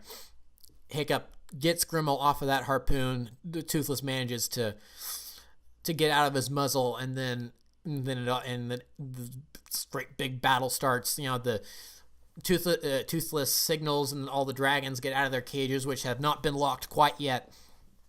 And the rest, and so then the dragons that need to get to their riders get to their riders. The Burkians that need to come and help out, and we just get this glorious battle scene of everyone fighting, and all the dragon riders land on the deck, kick a couple people, and then there's Snotlout. Stupid Snotlout, who has been hung up, who has managed to screw up his landing, and is hanging there. It's like, well, what are you guys waiting for? Go and get them, as he tries to get himself free. My one complaint about this whole battle sequence is that there could have been a great time for it to happen, is if Snotlout had been fighting and he gave a Snotlout, oi, oi, oi. Yeah, it's like, that would have been awesome if we had managed to if they managed to work that in. Just another nice quick callback to the TV show and for that character. Astrid calls in Stormfly, and Stormfly manages to get Hiccup to Toothless, but Grimmel is still up there on that flying apparatus he has, and so then he hooks up his little mind control thing to the Light Fury and flies her and starts flying her to make his escape. But then Hiccup and Toothless are hot on their tail. And so then, as the Dragon Riders finish off the Dragon Hunters as the flock of dragons makes the work of most of the ships, Astrid takes care of the command ship, steers it into another ship. The Dragon Hunters are jumping into the ocean for their lives as the ships collide and everything. The Dragon Hunters fleet is being destroyed. And while that's all going on, then we're having our final fight in the sky. The Claw Rippers, Death Rippers? Are they Death Rippers? This is going to be annoying when I'm editing, that I've flashed the correct name up on screen several times at this point, probably. It's like, Claw Rippers, Death Rippers, yeah. Whatever. So then all of the Death Ripper sounds right now. I feel like I'm right now, because Claw Rippers didn't say. Anyway, the bad guy dragons, Grimmel's dragons, all kind of do this tackle on Toothless, but then Toothless uses his lightning maneuver to get them off and cloak.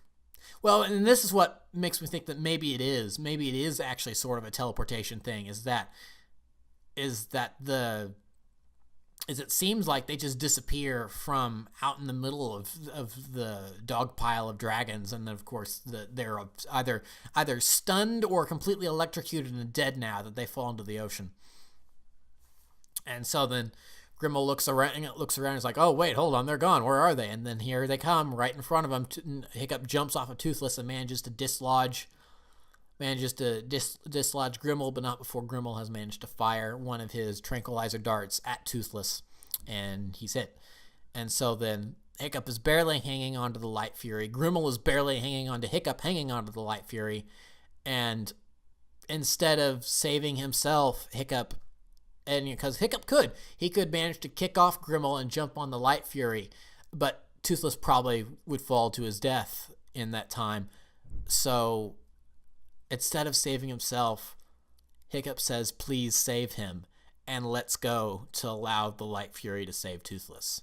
And we get this slow-mo shot as the Light Fury saves Toothless and they crash onto Newburgh. But then then Hiccup continues to fall. He's like, okay, I've saved my best friend. That's all that matters. And then Grimmel, he's not exactly going down without a fight. He's trying to get some, he's trying to hang on to Hiccup so he doesn't completely, maybe he doesn't land first in the water tension, and the tension in the water is broken, so he doesn't end up being killed on impact. And and he rips apart Hiccup's flight suit. And they're following, and it looks like that's the end. But then you hear the noise.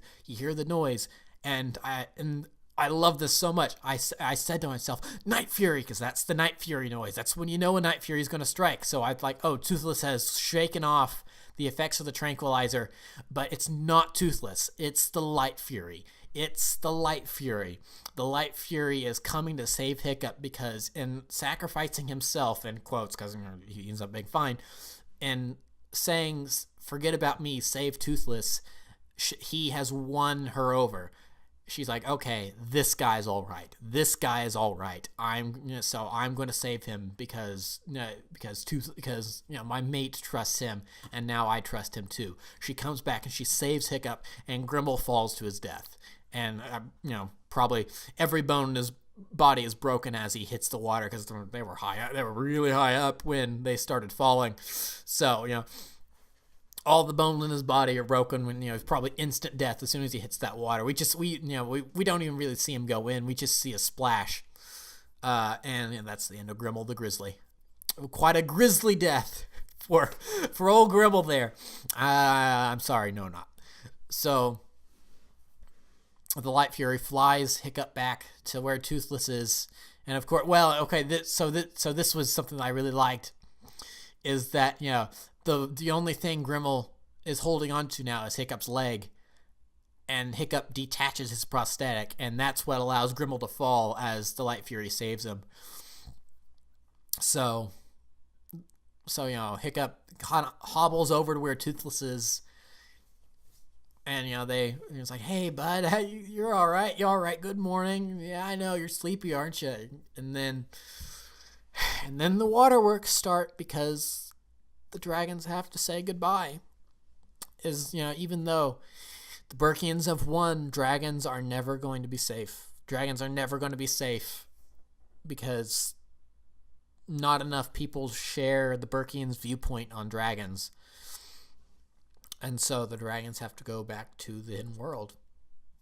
And that means that Toothless has to go away, Stormfly has to go away, Meatlug has to go away, Hookfang has to go away, Barf and Belch has to go away, Skullcrusher has to go away, Cloudjumper, all of Grump, all of these dragons that that are characters in their own right have to be separated from the Vikings. And it's sad. It's very sad, and you can see it written on the faces. It's like there are very few times in this franchise where Snotlout has looked sad. One of the few times was at Stoic's funeral in the second movie, where he's got tears running down his face, but then he wipes them off, and he stops crying, kind of in this real men don't cry kind of face, and this is another time when it's like Snotlout very rarely shows emotion, but this is one of those times where he does. It's like, I have to say goodbye to Hook Fang. And I was actually surprised that Fish Legs wasn't more broken up. Fish Legs actually remained pretty strong, all things considered.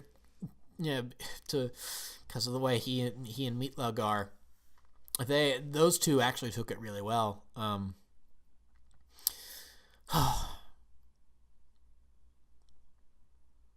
So Hiccup and Toothless have their goodbye.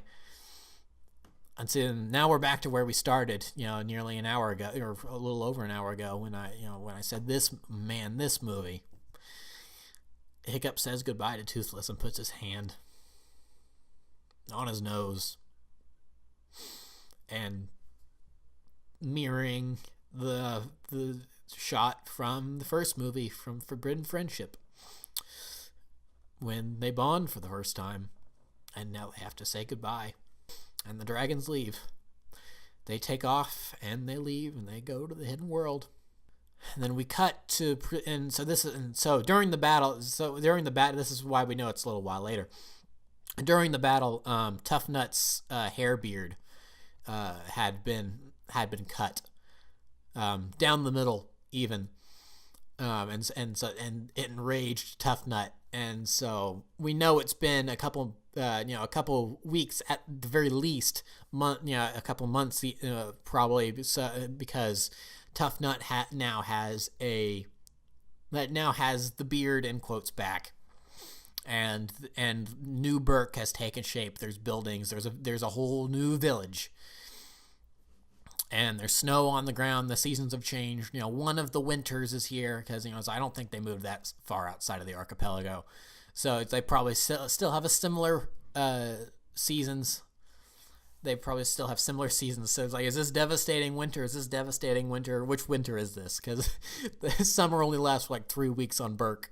And the rest of the time it's like, very chilly fall or winter or devastating winter. So there's snow on the ground, and it's finally happening. Hiccup and Astrid are getting married. And then overlooking the entire ceremony is a statue of Stoic the Vast. And Gothi is there. And they're all of New Burke has come to watch. Gobber is crying, holding a bouquet. I guess he was the flower girl. And Gothi does kind of this thing where she ties their hands together with some sort of ceremonial cloth, and that seals the deal. Hiccup and Astrid are now married. Astrid is no longer Astrid Hofferson. She's Astrid Haddock. And now we have the chief and chiefess, as Spitelout happily proclaims. Proclaims or declares, whichever one you want to have been there. That's the one I meant to say, not preclares or whatever. So now Snotlout's trying not to show emotion as he does, but then the Tough Nut says, "Here, just cry, just let it out, cry into my thick manly fake beard." Fish Legs just doesn't even bother trying to hold it together and grabs onto Rough Nut, and Rough Nut says, "You win." So I guess that means she's chosen Fish Legs. Does that mean Fish Legs, are they going to get married again? Because, of course, in the show, they were, in air quotes, married because Tough Nut was an officiator on Burke, but actually, no, he wasn't, because he actually never finished his lessons because the officiator threw himself off of a ledge before finishing Tough Nut's first lesson. So Tough Nut never actually had the authority to perform a wedding ceremony. So Rough Nut and Fish Legs never actually were married. But so now maybe they will get married for real? Question mark? Who knows? And so then so the wedding's been performed, and they go to what I assume is that same ledge where they say goodbye to the dragons, and they look out across the ocean. And then we fade to years and years later, and Hiccup is holding a little blonde boy, and he says, "There were dragons when I was a boy." And I think this is on my to-do list now. It's for a multitude of reasons, but especially now that the third movie has come out, I definitely need to go back and read, because I never have. I need to read that first book at the very least. I think what Hiccup is saying is taken straight from the book. It doesn't seem like things he would say otherwise. It seems like it would be Cressida Cowles. I don't think I've said that name right. I'm sorry. Right. It seems like that may be a writing style she has. And it's like, there were dragons when I was a boy. There were great big dragons and small little brown slithery dragons that that hunted in packs for the rats and mice and all this stuff. And the camera zooms out, and then there's Astrid with a little red-haired girl. They've got 2 kids, and they're on this boat, and they drop anchor in the middle of nowhere in the ocean. But then the fog lifts, and then there's the waterfall entrance to the hidden world, and perched atop its rocks, sunbathing or whatever, is a family of Furies. Toothless, the Light Fury, and 3 little babies. And so Toothless comes on over. He's like, "Oh, people here at the hidden world? Oh, I don't think so." But he gets a big old whiff of that Hiccup scent, and he goes all happy puppy dog once again and tackles Hiccup, licking him all over. That doesn't wash out Toothless, you know that. And then the kids come up. I've looked it up. I think that the name of the kids, the girl, the older daughter, is named Zephyr, and the boy is Nothing, which obviously Hiccup named the kids. That's names he would give them. It's like Itchy Armpit it is. It's like, yeah, that's names he would give his kids. I'm actually surprised. I figured they would have named their son Stoic. Dagger's going to be offended that they didn't name the boy Dagger, but oh well. So he says, "All right, come here, kids, come here." And he's like, "All right, hold up your hands like this, and let him come to you." And then Forbidden Friendship is playing in the background, and then Toothless accepts Hiccup and Astrid's kids. And then it cuts as the main theme starts to play one last time. And then we cut, and they're flying in the sky. Nothing sitting with Hiccup on Toothless, and Zephyr on Stormfly with Astrid. And then they switch off. Hiccup tosses Nothing to Astrid, and Zephyr crosses over on her own, brave girl. It takes after her mother and jumps in Hiccup's lap on Toothless. And the Happy Haddock family flies off with Toothless, Stormfly, the Light Fury, and their little Fury kids. There were dragons when he was a boy. And the world thinks they're gone, but that's okay, because one day when the time is right, the dragons will come back. And the movie ends, and I need a box of tissues. Then and now. Holy cow. So unlike other movie reviews I've done, I've just now recapped the entire movie. So I hope those of you that have listened this long have actually seen the movie, or don't actually care for seeing the movie, because now I've essentially laid out the entire plot of the film. Man, what a movie, guys. What a movie. I can't... It's hard for me to even really describe how good this movie is. I mean, that is the plot of the movie. I mean, spelling it out in just the bullet points for you, and not even really the bullet points. I gave you basically the entire thing. Just giving that to you, it may not really seem like much, but it's something special, guys. It really is. It's so special. So now that I've talked about this movie for essentially the running time of the movie, let's talk about this franchise as a whole. Because, man, this, aside from Star Wars, I think this is the franchise that probably means the most to me. More than even something like Transformers or Marvel. Those I can get emotional over, because I love those characters too. But like the end of Avengers Infinity War, I didn't cry when everyone was turning to dust, but there were tears in my eyes, even though it's like, well, I think that was what really kept me from really losing it was knowing that, of course, well, Tom Holland is contracted for 2 more movies. He's going to be in the next one. We have Spider-Man Far From Home coming out, so this is not the end. So I think that's really what kept me from I think that's what kept me from full-on crying and only tearing up at that. And then, of course, there's been a couple different forms of Transformers media that have made me tear up because, gosh, I mean, I love those characters too, Optimus Prime, Bumblebee, etc., etc. But like I said, aside from Star Wars, I don't think there's anything that really resonates with me more than How to Train Your Dragon, for a multitude of reasons. For one, it is kind of, as the director, I think I'm saying is because his name is spelled Dean Du Bois, but I'm pretty sure that last name is French because he's from Canada, so I think he may be French Canadian. I'm pretty sure it's spelled. I'm pretty sure it's pronounced Dean Dubois. I think. I'm just gonna call him Director Dean, because Director Dean has said that, yeah, this is kind of a modern, in again, not sort of a modern Star Wars, as in here, it's this coming of age, hero's journey story for this generation. Yeah, it's not modern as in, it's like, because, well, this takes place during Viking times, and even then, Star Wars isn't modern. It's not futuristic either, because it takes place a long time ago in a galaxy far, far away. So this is kind of a modern Star Wars in the sense that this is a modern, new retelling of the hero's journey for this generation, and it started in 2010. Well, even before that, because we have to give credit to the original author. Cressida Cowell. I think I'm probably mispronouncing that. I'm too emotional at the moment to bother with a Google search, so I can definitely see how it's spelled, so I can pronounce it. But I think that first book came out in like 2002 or 2003. We would not be where we are now without her. I would not be where I am now without her.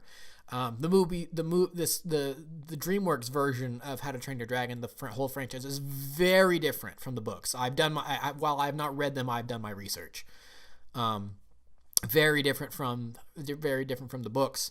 But another thing that really makes me like this franchise is she accepts that.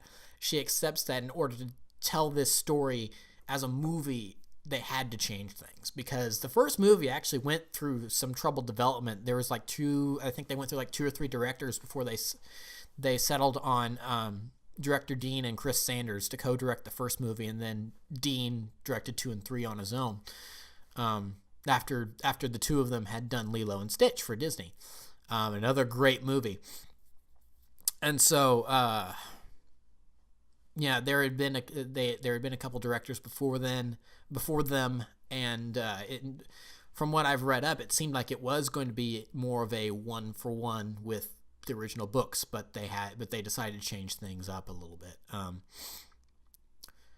And she agrees that in terms of telling a story in cinema, her story needed to be changed. It's an adaptation. It is not a direct retelling. It is an adaptation. So we would not be where we are now in terms of this franchise without her. So I haven't thanked her yet. I must do that. I thank you so much. I don't think you're ever going to hear this, but thank you so much. In terms of the movies and in the DreamWorks version franchise as a whole, it started in 2010. And as I said earlier in this review, this is going to be like a 2-hour video at this point. I don't care. I hope you guys have enjoyed it. It started in 2010, and I was in middle school at that time, and I was Hiccup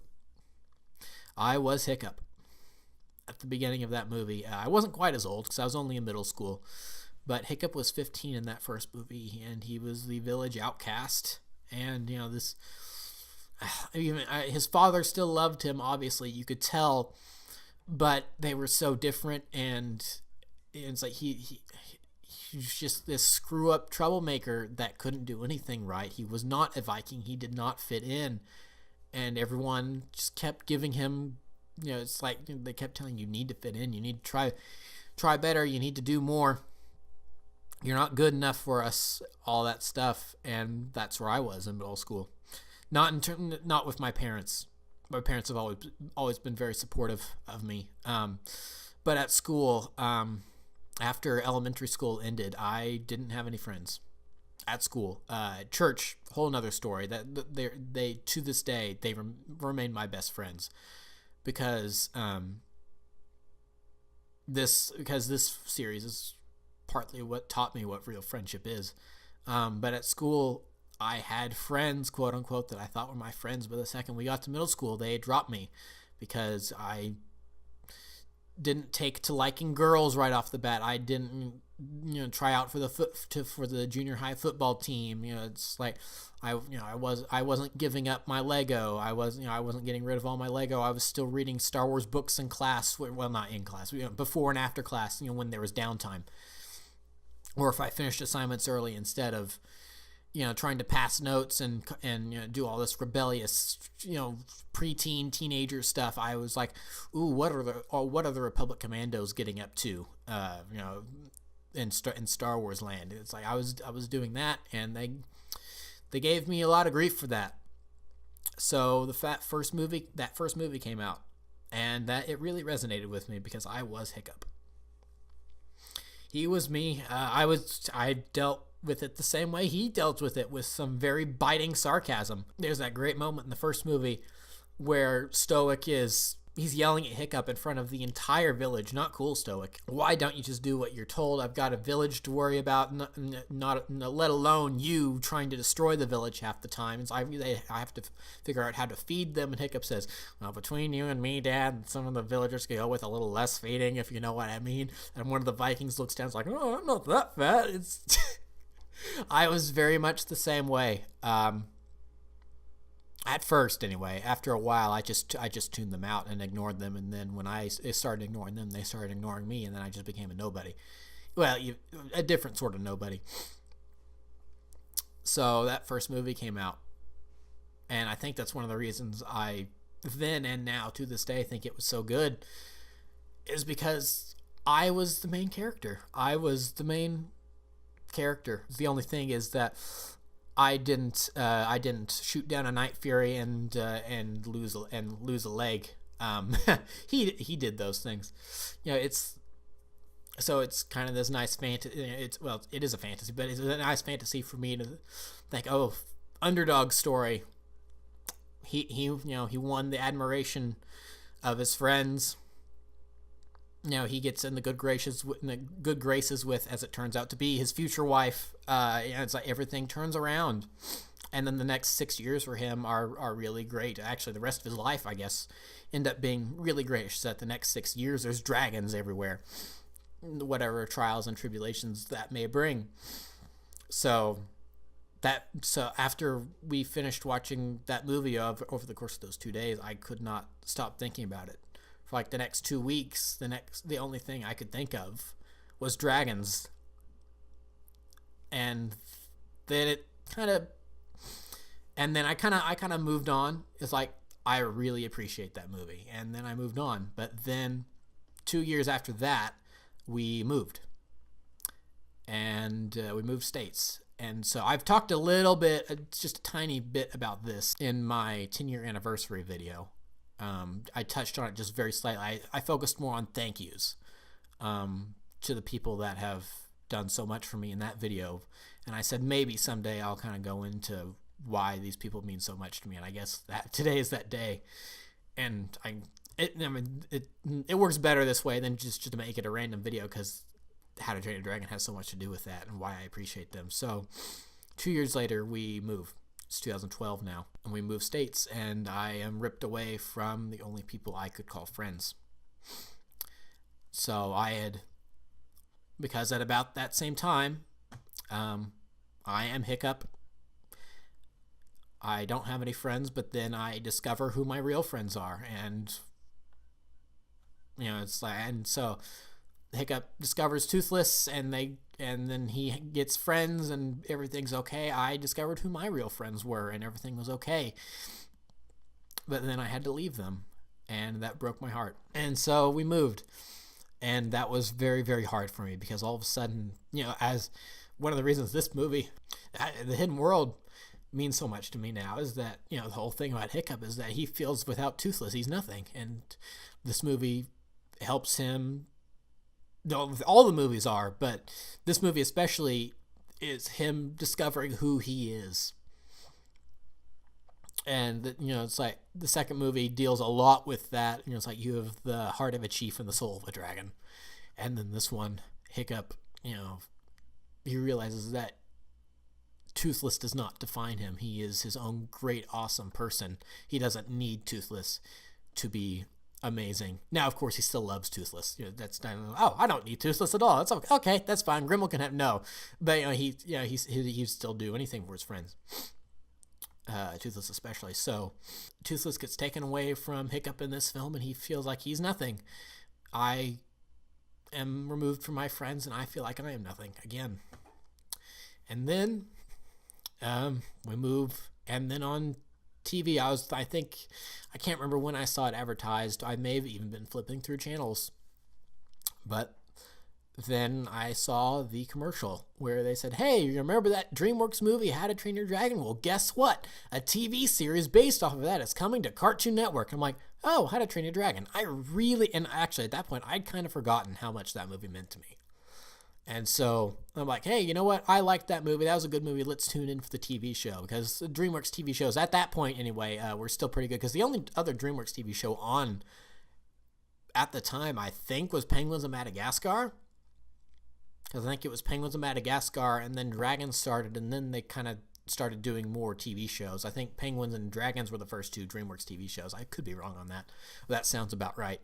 So Riders of Berk starts up. And those first two episodes air. I can't remember if I watched the first two episodes when they went live, or if I caught the third episode and managed to record the first two. I can't remember how it went, but I pretty much watched the series from the beginning, is the point. And those first two episodes aired, and I watched them, and I immediately once again fell head over heels for those characters. And I'm like, oh yeah, I'm Hiccup.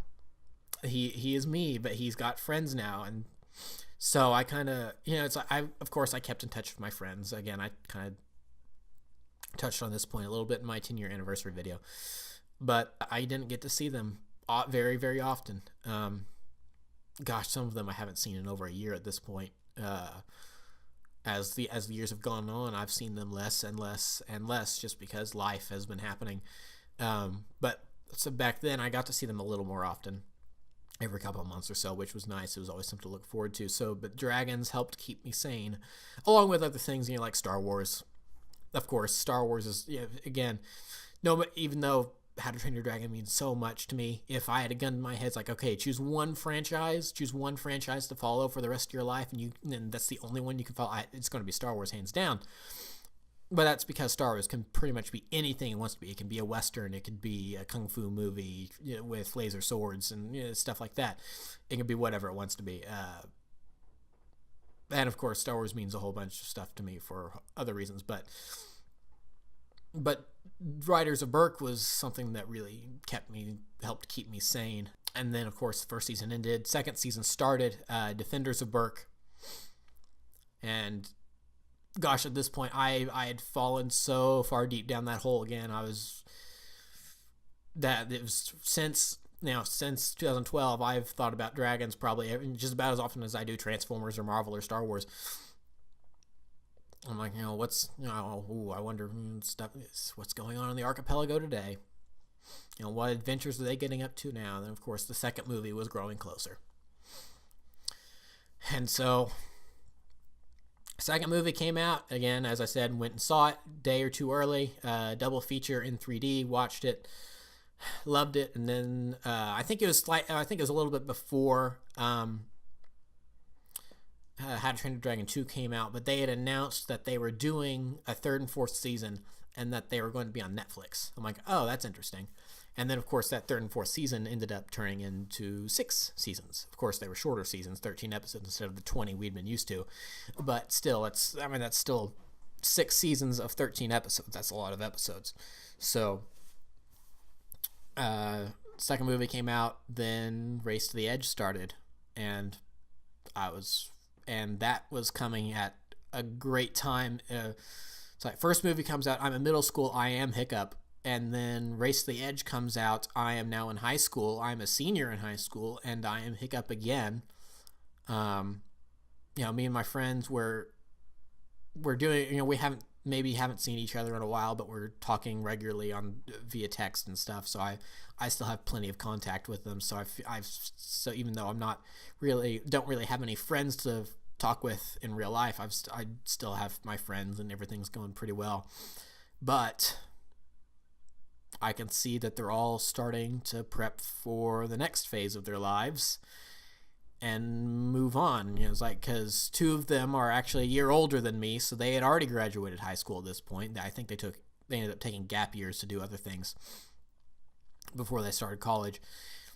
But I was looking around and they were all starting college. They're discovering what they want to do. It's like, they're like, they knew who they wanted to be, and I didn't yet. I still, at that point I didn't. I was like, well, what am I going to do? That's a big question. And so Race to the Edge starts, and in that first episode, Hiccup's sitting there on that sea stack, and Astrid comes up and she says, I'm going to be joining the Burt Guard. And Hiccup just has that realization. It's like, all of my friends have moved on. They are moving on. And I was right there with him. Once again, I am still Hiccup. So Race to the Edge goes on, and that runs its course, and then here we are now with the Hidden World. This time I'm not quite where Hiccup is in life. I don't have a betrothed. That's not.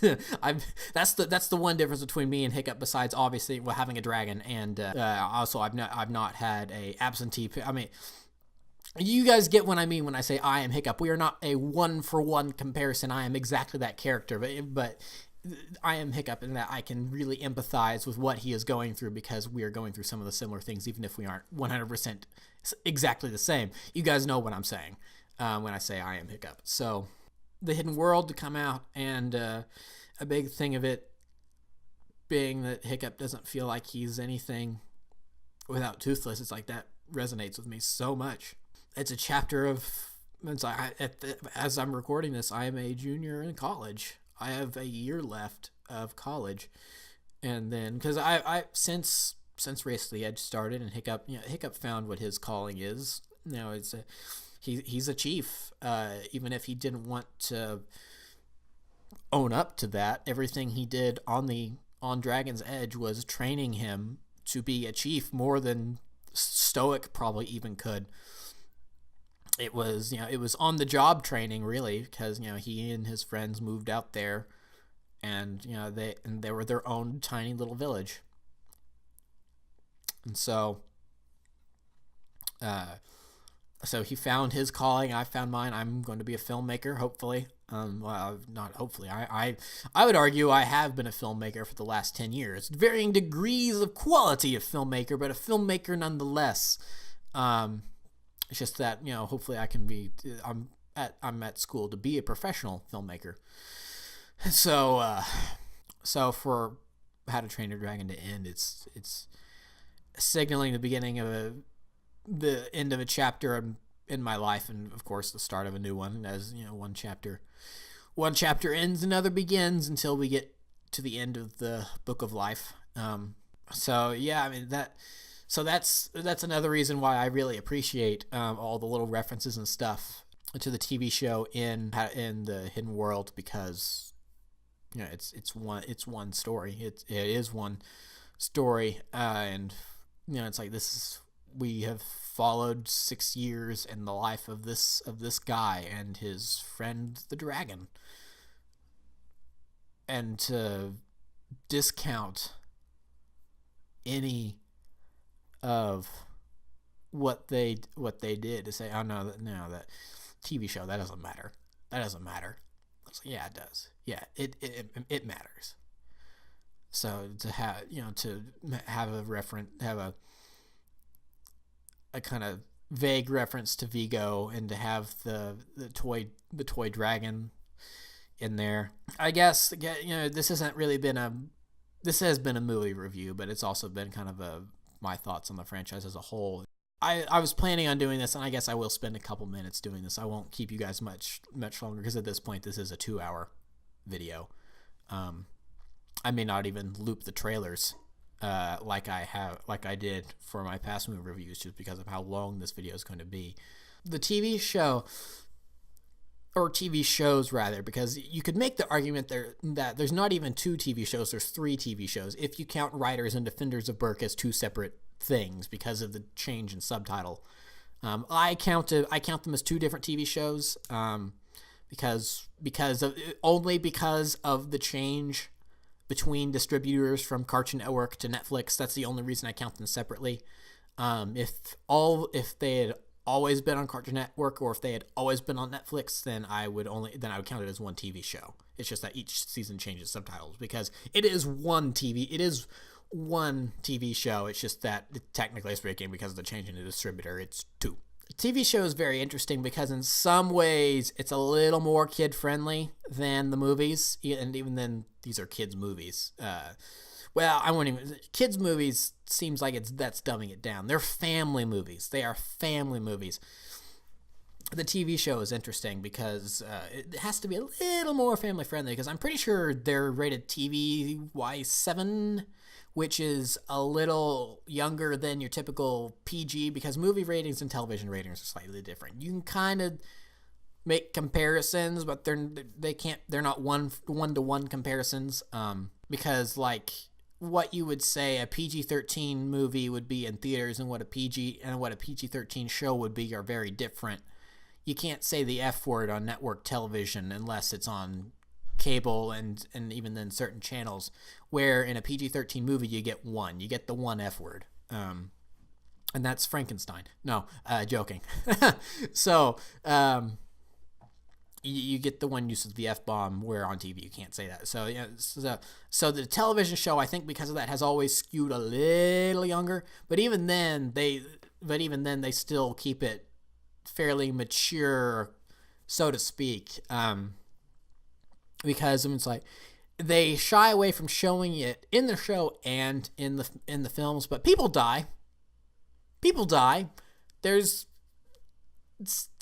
definitely cases where you see for instance, Erase the Edge in the last 2 seasons, the Singe-tail flyers are a major threat, where and I like the distinction here. They call them flyers and not riders, because riders, the dragon riders, it's like they fly with their dragons, they ride with their dragons, while the flyers, they control their dragons. It's not a symbiotic relationship. And so there's several moments where the dragon riders shoot off the flyers of the Singe-tails, and they're way up there in the sky, and those guys go flying right down to the ocean. It's like, those guys are dead. They're very much dead. Also, there's death that happens off screen, not even off screen. It's like Riker was pretty much killed on screen. When he was crushed between a boat in the ocean floor. We saw him going down with that ship, unable to get out from it and swim up. He was crushed. That was an on-screen death, essentially, and a brutal one at that. They kill people. Often. Actually, I wouldn't even say occasionally. I'd say often. Named characters don't really die all that often. Just because, they're named characters. And if they do die, then they're in quotes exclusive to the show, and so then they can't. And the reason I say I have air quotes around exclusive to the show is like, this is you have to keep to the canon. It's like why Vigo being around in How to Train a Dragon 2, it's like, wouldn't he probably be helping Drago? We gotta find a way to write him out of the show. So it's interesting. The show also, I feel like, maybe has better villains. And this is something that I touched on a long time ago now, because again, this is a 2-hour plus video at this point. So you guys are probably going to be seeing this on Sunday, the 24th. I'm recording this, on the 23rd, but at this point it's 9:42 p.m. I think I'm just going to take a shower, cry myself to sleep, and work on editing this tomorrow. So you guys are probably, so when you guys are seeing this, it's probably the following day for me when I'm recording this. But so I touched on this a while ago now, but I think the best villains in the franchise as a whole are probably either Vigo or Grimmel. And I could see the argument being made for one or the other over which, because Vigo was kind of redeemed somewhat. He did some evil things. He was a bad person, but he came around in the end. He ended up seeing the error of his ways and what good dragons could be.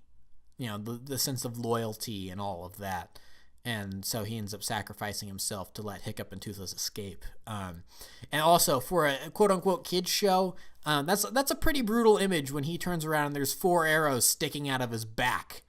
Those are arrows. He's got internal bleeding and cracked bones now because there are arrows in him. That's kind of mature for a quote-unquote kids show. And yes, it is meant for kids. It's a family show. But of course they never show blood. And of course we also spend a lot more time with Vigo.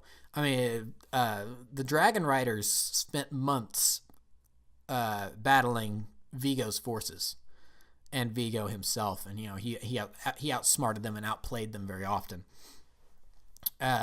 Where with Grimmel, they actually went up against Grimmel for a very small amount of time. It was probably like 3 or 4 days at most. But Grimmel was very similar to Vigo. Vigo was a game player, Maces and Talons. It's like, if you move this way, then I can move this way, and then you can flank around me, but then your flanking around me actually puts you into a trap I have set.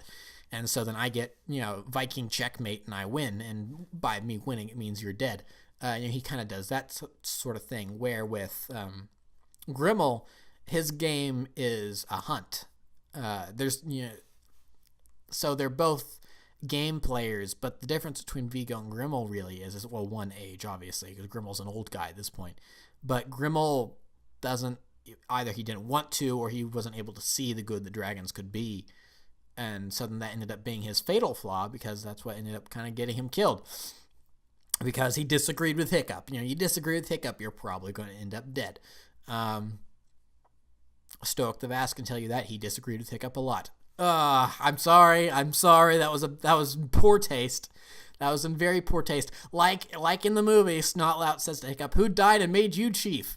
Snotlout. It's been a year, but still, and everyone kind of treats that as such as like Snotlout. No. That you crossed the line there, buddy. You crossed the line. So I could see the argument being made for either Vigo or Grimmel as an overall being the better villain, because Vigo comes around, but since he came around, does that weaken him as a villain because he's redeemable? Or because Grimmel can't be redeemed, does that weaken him as a villain? So the choice is yours to make if you've seen all of Dragon's media. I think at this point in time, I may be a little bit more inclined just to go with Vigo, just because we spent a lot more time with him. And also Alfred Molina.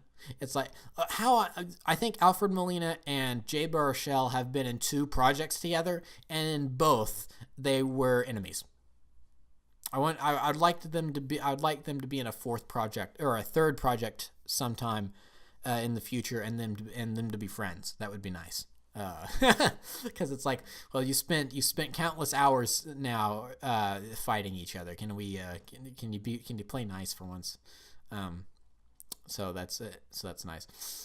I'm kind of leaning more toward Vigo being the better villain overall. But if we're looking at just the movies, Grimmel 100% the best villain out of the 3, because I don't really count the Red Death as a villain, just for semantics and reasons. And then Drago was he was underdeveloped. he was still he was a decent villain, but you compare him to the villains of like the TV show or Grimmel, he's not that great. Because that's the interesting thing. The interesting thing. I've been talking for too long. I'm sorry. That's the interesting thing about the TV show is that some of these villains, can you call them villains? Dagger the Deranged, for instance, he ends up coming around. He spends half the show as a bad guy and then the last half of the show as a good guy. He even marries one of the other good guys. That's, again, only in the show. But they're out there somewhere. So that's something that at the end of this film raises a question for me. Is like, what's going to happen with the Defenders of the Wing? Because you have the Eruptodon there that keeps the volcano from overflowing and destroying their island.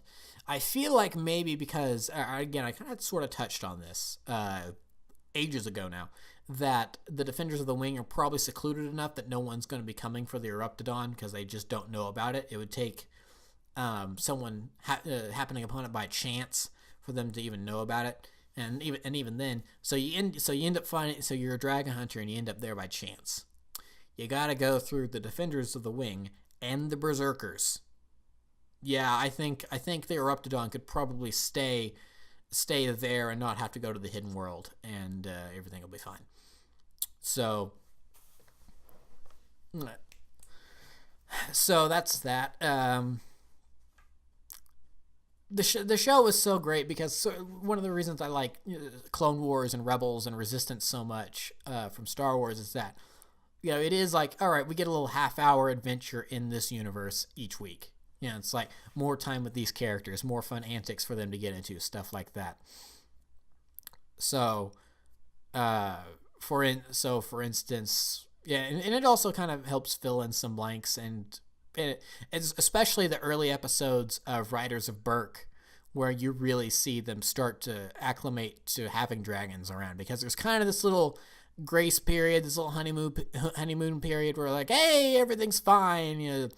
It's like, okay, we'll use them to help put out fires and stuff. We're working on building stables, and hey, Snoggletog's here. Oh, they're gone. Oh, Hiccup brought them back. Okay, everything's good. We're celebrating. All right, things have kind of been okay for a while, but we're starting to see some problems here because it's people living with dragons. The problems that you could probably think of being an issue have started to become issues, and so then it's how do we fix these problems? It's like, well, we need to get better at training them and all that stuff. So that's something that I find that, especially rewatching, because some of these so actually I haven't really touched on this yet in the review. So if you follow me on my Instagram account, you've probably been noticing that I've been doing this. But on January 1st of 2019, I watched the first movie, Legend of the Bone Napper and Gift of the Night Fury.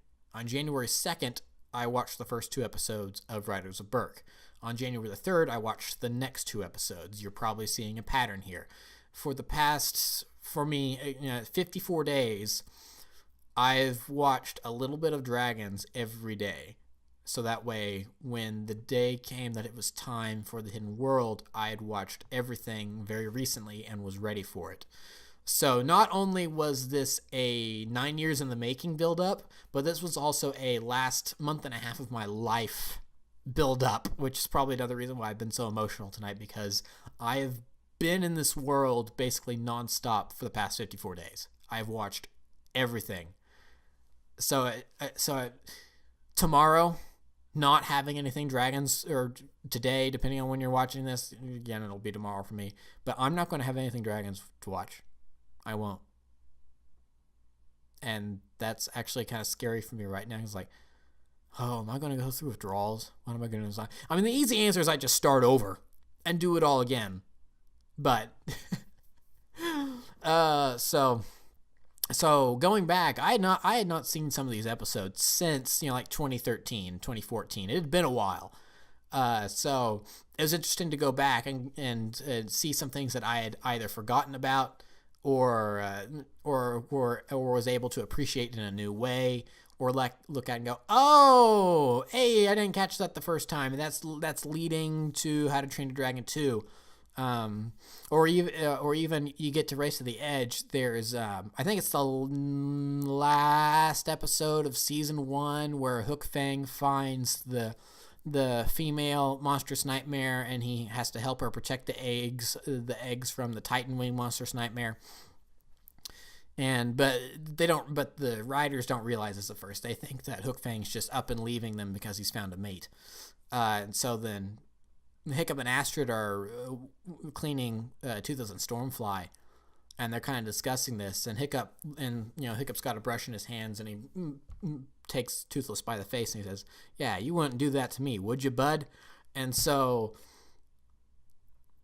when that first came out, I didn't think anything of it. But then, but that was 2015. Fast forward a couple years. We know roughly what the idea behind the hidden world is because of trailers and plot synopsises that have been put online, so that we know that there is a Light Fury. Watching that the second time, I'm like, oh, foreshadowing, nice, probably unintentional foreshadowing, but foreshadowing nonetheless. So that's something that's really nice. Also, it was nice. It was kind of interesting to see the hills and valleys of animation quality, because you watch that first movie, it's like, oh man, this is great animation. You watch Legend of the Bone Napper, again, still using that movie animation. Same with Gift of the Night Fury. Oh, we're on a TV budget now. Yeah. This is from 2012. This animation hasn't exactly aged as well as those character models. Those backgrounds are kind of bare. They're kind of barren. And then you get to like the last season of Race to the Edge, and it's like they came a long way on that television budget. It's actually very impressive. And then of course, the last two things I watched were then How to Train Your Dragon 2 and then World after that, because that's how things go in the timeline.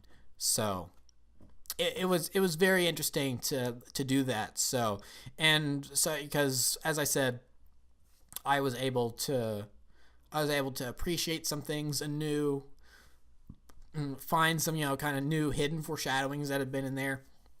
And it also kind of changed my mind on a couple things, because when it first came out and it had ended, I was really kind of on the fence about Defenders of Berk. I thought the first season was much better. And that the second season was really kind of iffy, because the first 5 or 6 episodes in that season are awesome. They're all very character driven. And stuff like that. They're funny, very smartly written, and then you get some episodes that are kind of so. Overall, looking at writers/Defenders of Berk and Race to the Edge, it is a solid show. Begin parentheses S in parentheses. It is solid all the way through, but every show has their not so great episodes. It's funny. I love the title of this episode because I think it is the worst episode in the entire show. My award for worst episode in the show goes to Worst in Show from Defenders of Berk, for a couple of reasons. One of them is that I feel like the characters do some things that are out of character, especially Fish Legs, kind of ignoring Meat Lug. It's like, okay, when would Fish Legs ever ignore Meat Lug? Come on. And then another thing is that a big thing about the season 1 finale is that Mildew had been, spoilers for those of you that haven't seen the show, but at this point, again, this episode's from like 2012, 2013. Yeah, I guess it'd be 2013 at this point. It's like you've had time to watch it if you really cared that much.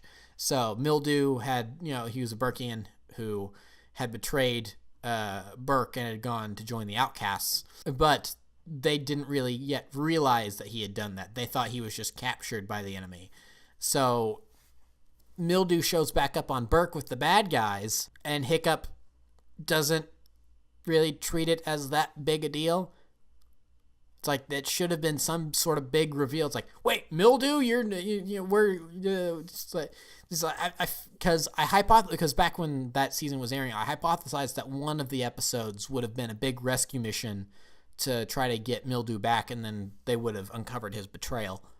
But then Worst in Show comes along, and then it's like, nope, Mildew's just working for the bad guys, and we're gonna act like we've known this.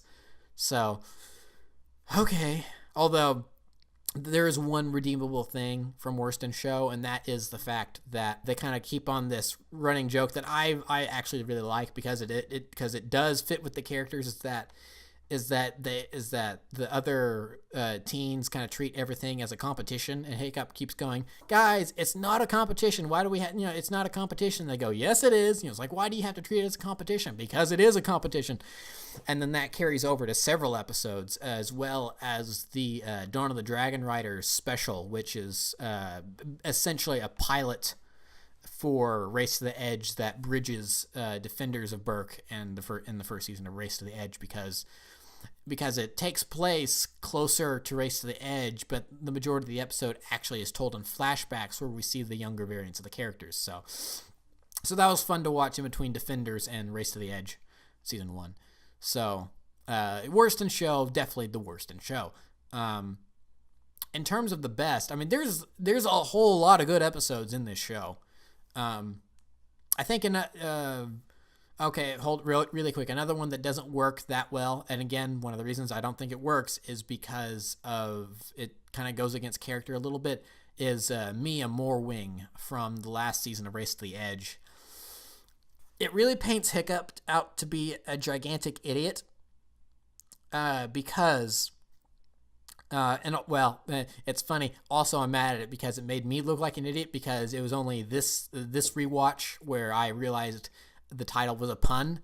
Mi Amour, which I think is French for like my love or something like that, and then of course wing. So Mi Amour wing, and then the armor wing, Amour wing. Was featured heavily in the episode. It's like, oh, how did I not get that the first time through? I'm an idiot. Yeah, so of course it's the episode where Mala and Dagger announced their engagement. They're going to get married, and it kind of came out of nowhere. It's like only 2 or 3 episodes prior, we'd kind of seen them like, oh, are they going to be a thing? You're like, whoa, okay, they're getting married. That's moving fast.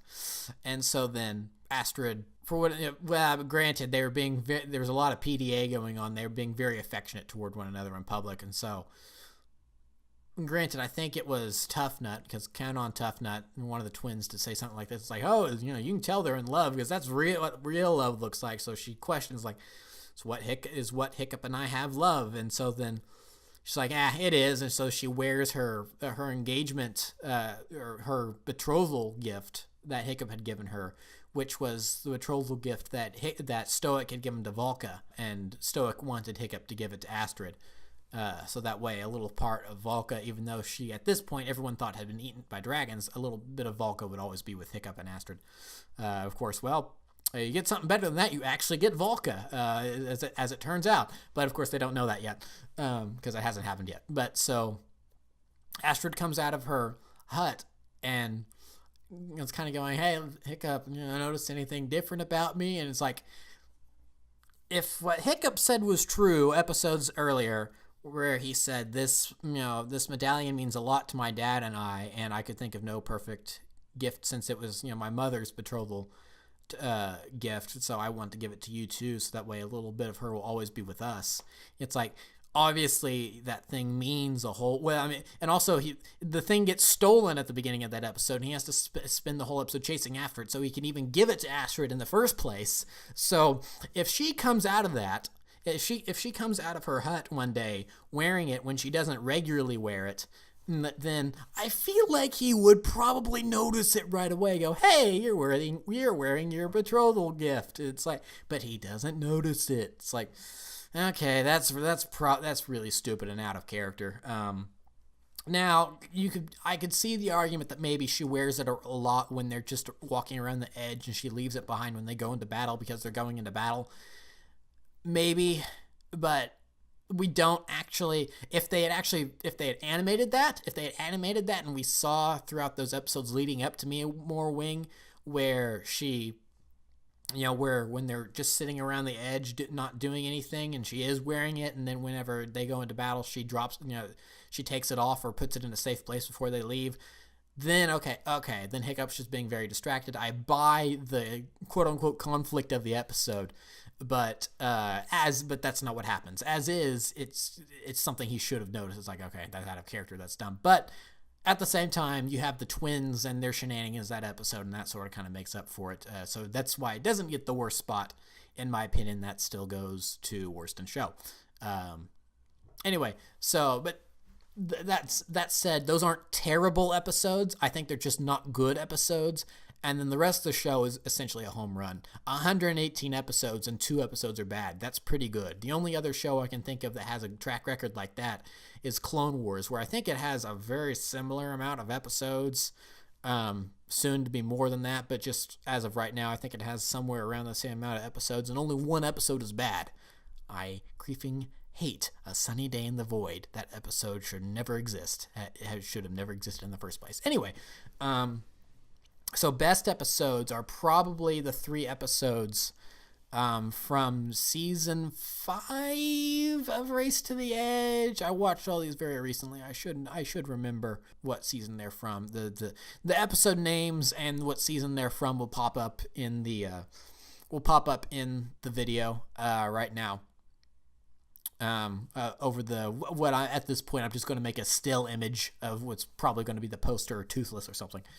So the episode names will be right there. Those 3 episodes I'm going to call the best episode because at a certain point when I got to February, I did some more maths and I realized that I was going too slow. I was doing 2 episodes a day at that point when I needed to be doing 3 because I added up all the episodes and then divided by how many days there were until the 3rd movie came out, and I didn't do something correct, so I did it again. I'm like, oh, I should be doing 3 episodes a day. So I ended up increasing it from 2 episodes a day to 3 episodes a day, and those 3 episodes actually work pretty well as a movie. I think. I mean, obviously, it's kind of, if you would not be able to actually package them as a movie. But it's one long story that's told over the course of 3 episodes would equal about an hour and a half. So it's like, oh, hey, that was actually kind of a nice little movie. So I'm gonna call this How to Train Your Dragon 1.5. Because there's a lot of good fun stuff. Because of course in the first episode you get some nice Hiccup and Astrid romance stuff. And then, of course, the Edge comes under attack, so you get some nice action scenes. Then in the next episode, they go back to Burke, and then we get. This was surprising to me at the time when it first came out. I'm like, oh, hey, they're putting some foreshadowing in here, and so it kind of works as your first introduction to Drago Bloodfist. So if you're watching How to Train Your Dragon stuff for the first time, and you did it in the order I watched it for all my rewatch, and you had not seen the second movie yet, there's like, oh, who's this guy? It's an interesting way to introduce him. And so you get that little flashback from Stoic, and then of course, I think it's the 3rd episode, you get Hiccup and Spitelout on the island where Spitelout's original storage shed was, with all the Singe Tails. It's like one of the funniest moments is that it plays really well with the characters and stuff. He's walking around the island and goes, "Oh, that one's Flylout." It's like it's taking lout from the Jorgensen louts. Snotlout, Spitelout. Spitelout is Snotlout's father, from all the louts, and just putting something in front of them. So if one of the Singe Tails jumped a lot, then he'd be Jump Lout, etc. He was doing that with all the different Singe Tails. And then like the big nasty one was Death Lout. But so then Spitelout decides to lean against a sleeping Singe Tail, and Hiccup goes, Spitelout, you're leaning on a dragon. It's like, oh no, this guy, no, he doesn't move an inch from this spot ever. Thinks very highly of himself. And so then Hiccup goes, oh, let me guess, his name is Sleeplout. And he goes, no, I say he thinks very highly of himself. His name is Stoic. That's really only funny if you know those characters really well, just because of the kind of relationship Stoic and Spitelout have. They're always butting heads. I'd forgotten about that joke on my rewatch. I lost it. It's like, no, his name is Stoic. It's like, oh, Spitelout. Those 3 episodes probably have to be but even then, it's so hard to choose and that's what edges them out. And that's, again, I say they're the best episode, but the best episode are the 3 episodes that combine into one story arc. And so it doesn't really even count as a best episode, because there's a lot of good episodes in that show, between the Cartoon Network episodes and the Netflix episodes. Path of the Flightmare, if I'm remembering that title correctly, from Defenders of Berk. That's a great episode. That's a good Hiccup and Astrid episode, because it really helps strengthen that friendship, for that to eventually blossom into more as time goes on. There's a lot of episodes in the show that deal with Spitelout and Snotlout. Snotlout's actually a very, very interesting character for me, because it's like Hiccup's of the Vikings. Hiccup's my favorite. Hiccup's my favorite because, well, he's me. Astrid is a very close second, and then the rest of them kind of vie for that third position, to where there is no third, fourth, fifth, and sixth position. It's like they're all kind of jumbled. It's like the other 4 of them are always of the main dragon riders. Of course, then there's Stoic and Gobber to think of, and Spitelout and Gothi. There's all of them to think of as well. But of the main dragon riders, the other 4 kind of always are just interchangeable in that spot, because I love them all for different reasons. Snotlout, he's a very, very interesting character. He actually may be the most developed out of the 4 of those other characters, which is fine to think of, because Fishlegs is pretty developed as well. The twins a little less so, but then again, they're comic relief characters. But even then, they have a good bit of character development in them. Snotlout, one of the reasons I find him so interesting is his relationship with his dad, Spitelout. Those 2, because like the first time we really see anything between them is the Thawfest Games, where he comes up and he says, "Boyo, did I ever tell you about the?" This is my bad David Tennant Scottish impression, by the way. "Boyo, did I ever tell you about the time I almost lost the Thawfest Games?" And it's like, "Oh no, Dad, you didn't. Yeah, you didn't." "Oh, that's right, because it never happened." Spitelout very, very hard on Snotlout, maybe even more so than Stoic was on Hiccup before before the Red Death situation. And so it's easy. So it's very interesting to watch that relationship progress, sort of, as the show goes on. It doesn't, because it really doesn't progress all that much. It's not like they start off really bad and then they end up kind of reconciling at the end. And because Spitelout's not abusive either, but he's just a very hard father to please. Because, of course, then there was the episode, it was the introduction, no, it was not the introduction of the fireworms, excuse me. It was the introduction of the fireworm queen, but not the fireworms in general. Where Hook Fang had been overworked, and it looked like he was maybe going to die, and Spitelout said, "Boyo, if our sword is no longer cutting, then we sharpen it. If it can no longer be sharpened, then we get a new sword." Spitelout essentially saying Hook Fang is expendable, even though, despite all the, despite everything that Hook Fang and Snotlout, they bicker, in quotes, as much as a human and a non-human can bicker. They don't always get along, but those 2 care about each other. They are dragon and rider. They have a symbiotic relationship. And so Snotlout didn't want anything to happen to his dragon. So for Spitelout to say that you can just replace Hook Fang, very callous of him. And then, of course, there's what's the name of the episode? Darkest Night, one of the last episodes from Race to the Edge, where they're kind of going through their what if scenarios. Snotlout was seeing himself as the savior of Berk. Rough Nut and Astrid were throwing themselves at him. And Spitelout came up and said, "Oh, boyo, I've always been so proud of you," and stuff like that. And then, of course, it's like, that's Snotlout's fantasy. Now, of course, children always want their parents to be proud of them. But from everything we had seen between Spitelout and Snotlout in the show prior to that, it's actually kind of sad, because has Spitelout ever been proud of Snotlout, really. I mean, sure, he won the Thawfest Games, but as we, the audience, know, as Stoic and Astrid know, Hiccup was going to win. Hiccup was going to win, but Hiccup realized that what that meant to Snotlout, so he threw the race to give it to Snotlout.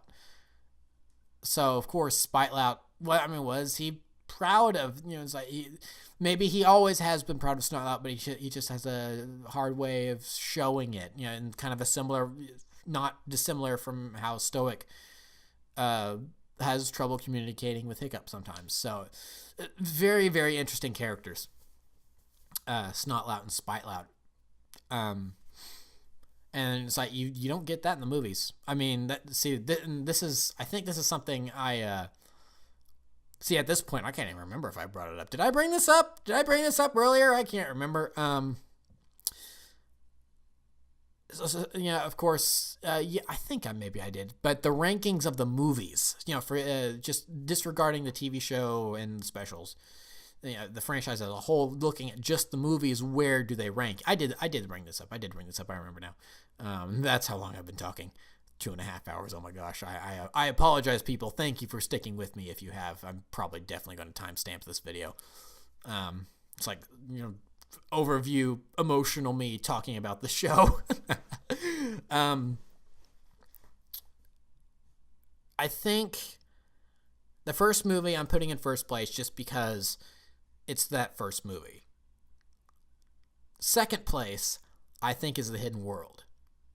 And the only reason I put 2 in third place is because, and this isn't necessarily a bad thing, because the story that 2 tells, the way it's told, it was done pretty much perfectly, except for maybe the fact that Drago was a little underdeveloped, and that's one of the things that puts in that number 3 spot, is that Grimmel's a better villain than Drago. But another thing that puts 3 on top of 2, in terms of my rankings at least, is that the gang, the rest of the writers, didn't get as much to do in 2 as they did in 3. Now, granted, the story that was told in 2 didn't really necessitate them being there all that much, but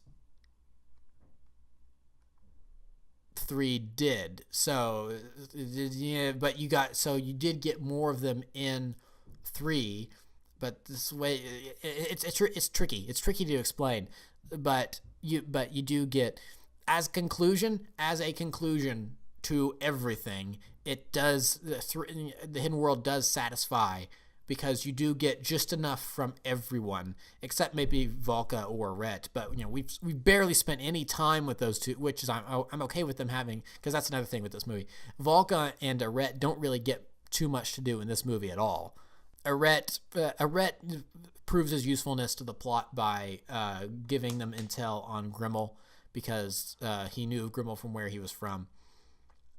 And then Volka, she does some fighting, but otherwise Volka's kind of useless to the plot.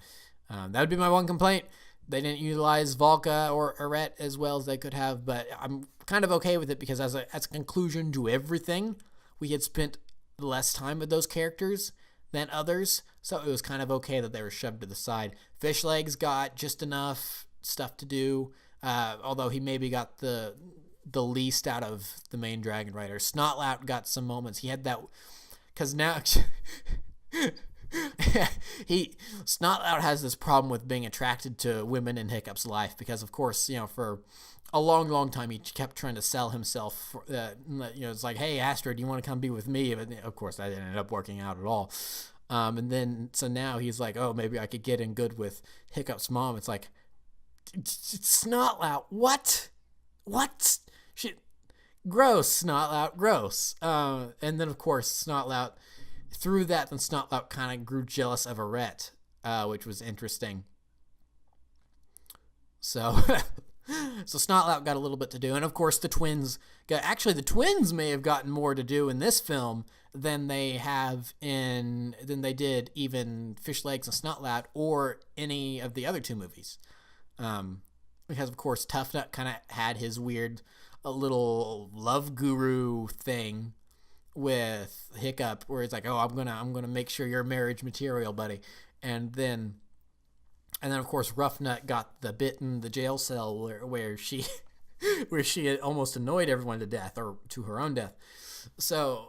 But everyone, and then of course Gobber had some stuff to do. So, and of course we got to see Stoic in flashbacks. So everyone got just enough to do to where it was satisfying. My one complaint would be that we didn't really see as much emotion from Fish Legs and Meat Lug as we probably should have. But you know what? I'm going to say that's kind of okay, because as emotional as that scene at the end was anyway, I'm not sure I would have been able to handle a Fish Legs Meat Lug cry fest. I don't think I would have been able to handle it. So, How to Train Your Dragon. That's it has been one heck of a ride. I've gone into it earlier in the video. It's kind of my overview of the series. It's great. I highly suggest you check the series out if you love the movies, then you definitely want to watch Gift of the Night Fury and the television show. They're great. This world and these characters are so great. It's definitely sad to see it go, but that's going back to what Stoic said in the film, is love is always the answer, even if you know that heartbreak is the end result. It's like, I love this series, even though I'm now heartbroken that it's essentially over. And that's the thing. It's not really over, because there's a new Netflix show on the horizon. We know very, very little about it. What's it called? Rescue Riders or something like that, I think. So it's like, and we don't really know too much about it. There's little bits and pieces of information here and there that's kind of more, that I kind of look at as more, it seems like kind of hearsay, rumorish stuff that I'm not necessarily going to believe. So I won't even say what they are, what those little tidbits of information are, just because it's like, I'm not sure I believe that. But of a more substantial note, there was a thing that went up, on social media maybe like a week and a half, 2 weeks ago now, where it was Jay Baruchel, so Hiccup, back in the recording booth, and he was talking about bringing in, he was saying lines as Hiccup. He gave like your typical 3 different versions of a line read, and Hiccup was talking about bringing back the Snoggletog pageant. So what does that mean? Is he recording stuff for Rescue Riders? Has he started recording for that show? Because that's another thing is like about that show, is the information that we don't know about. It's like the thing is like, is this going to focus on new Dragon Riders, or is it going to be Hiccup and the gang like usual? That's the question. So when does it take place? Blah blah blah blah. So is this little thing about the Snoggletog pageant, is that for Rescue Riders? Is it for a new Gift of the Night Fury 2 special, another Christmas special that could take place in between? I say Christmas special, Snoggletog is not Christmas, it's their winter holiday, so a holiday special. It's like how you have to call the Star Wars holiday special a holiday special, because it's Life Day, not Christmas. So is it for a Gift of the Night Fury 2 that takes place in between How to Train Your Dragon 2 and 3? I don't know. So it's not over. It's not over. We're still going to be getting some stuff. There's also, I've failed to mention these, probably because I haven't read them, so they do slip my mind. But there's actually 2 graphic novels out there right now that take place in between 2 and 3. And there's the potential of a third if the 2 that exist sell enough copies. I think that's the thing, or if fan responses on the internet is loud enough or something like that, I think. There's more Dragons stuff coming, or there's still more than even what I've just watched in my 54 days. It's not really over, and it never will be over, because it's like, we can buy the DVDs, we can watch it anytime we want, but for now, this is how the story ends.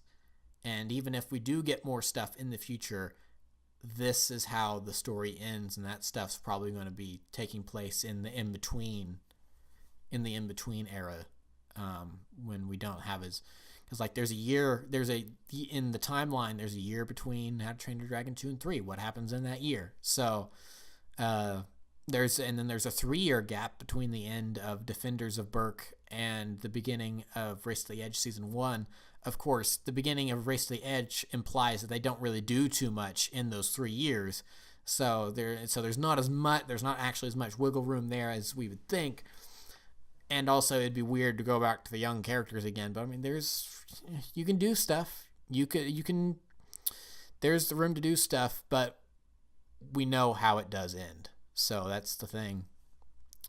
To where for now, at the very least, it is over. And speaking of over, so is this video. Almost 3 hours. Gosh. I have talked about this, I think, the 3 movie reviews I've done for Transformers The Last Night in 2017, which I'm kind of sort of considering reviewing again because my thoughts have really changed on that movie. Because I kind of was positive on it at first. I'm not now. But so there's that. And then the review of Bumblebee and the Lego Movie 2. I think you could watch those 3 videos and it would still not equal the time that this one video has been going on. So if you guys have stuck around for the entire thing, I thank you very much. If you jumped out halfway through and you're not hearing this, well, thank you for watching to at least halfway through.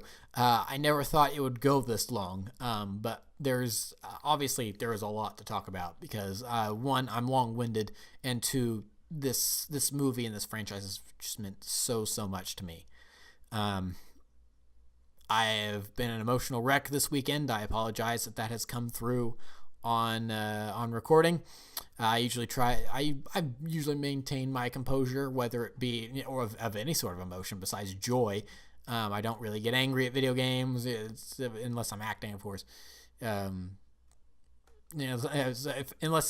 I'm bringing you, unless I'm acting in one of my projects and I'm bringing you all sorts of emotions through that because that's what the story calls for. Usually the only emotion you see from me is joy because it's like, let's not spread hate or sadness. Let's spread joy. So this is one of the few times on my channel you actually have seen me sad. So, and even then it's not really, it's bittersweet. It's bittersweet because like I said, I'm long-winded. I'm ending it. Go see this movie. It's really good. I'll thank you all for watching. I will see you guys next time. Goodbye, everyone.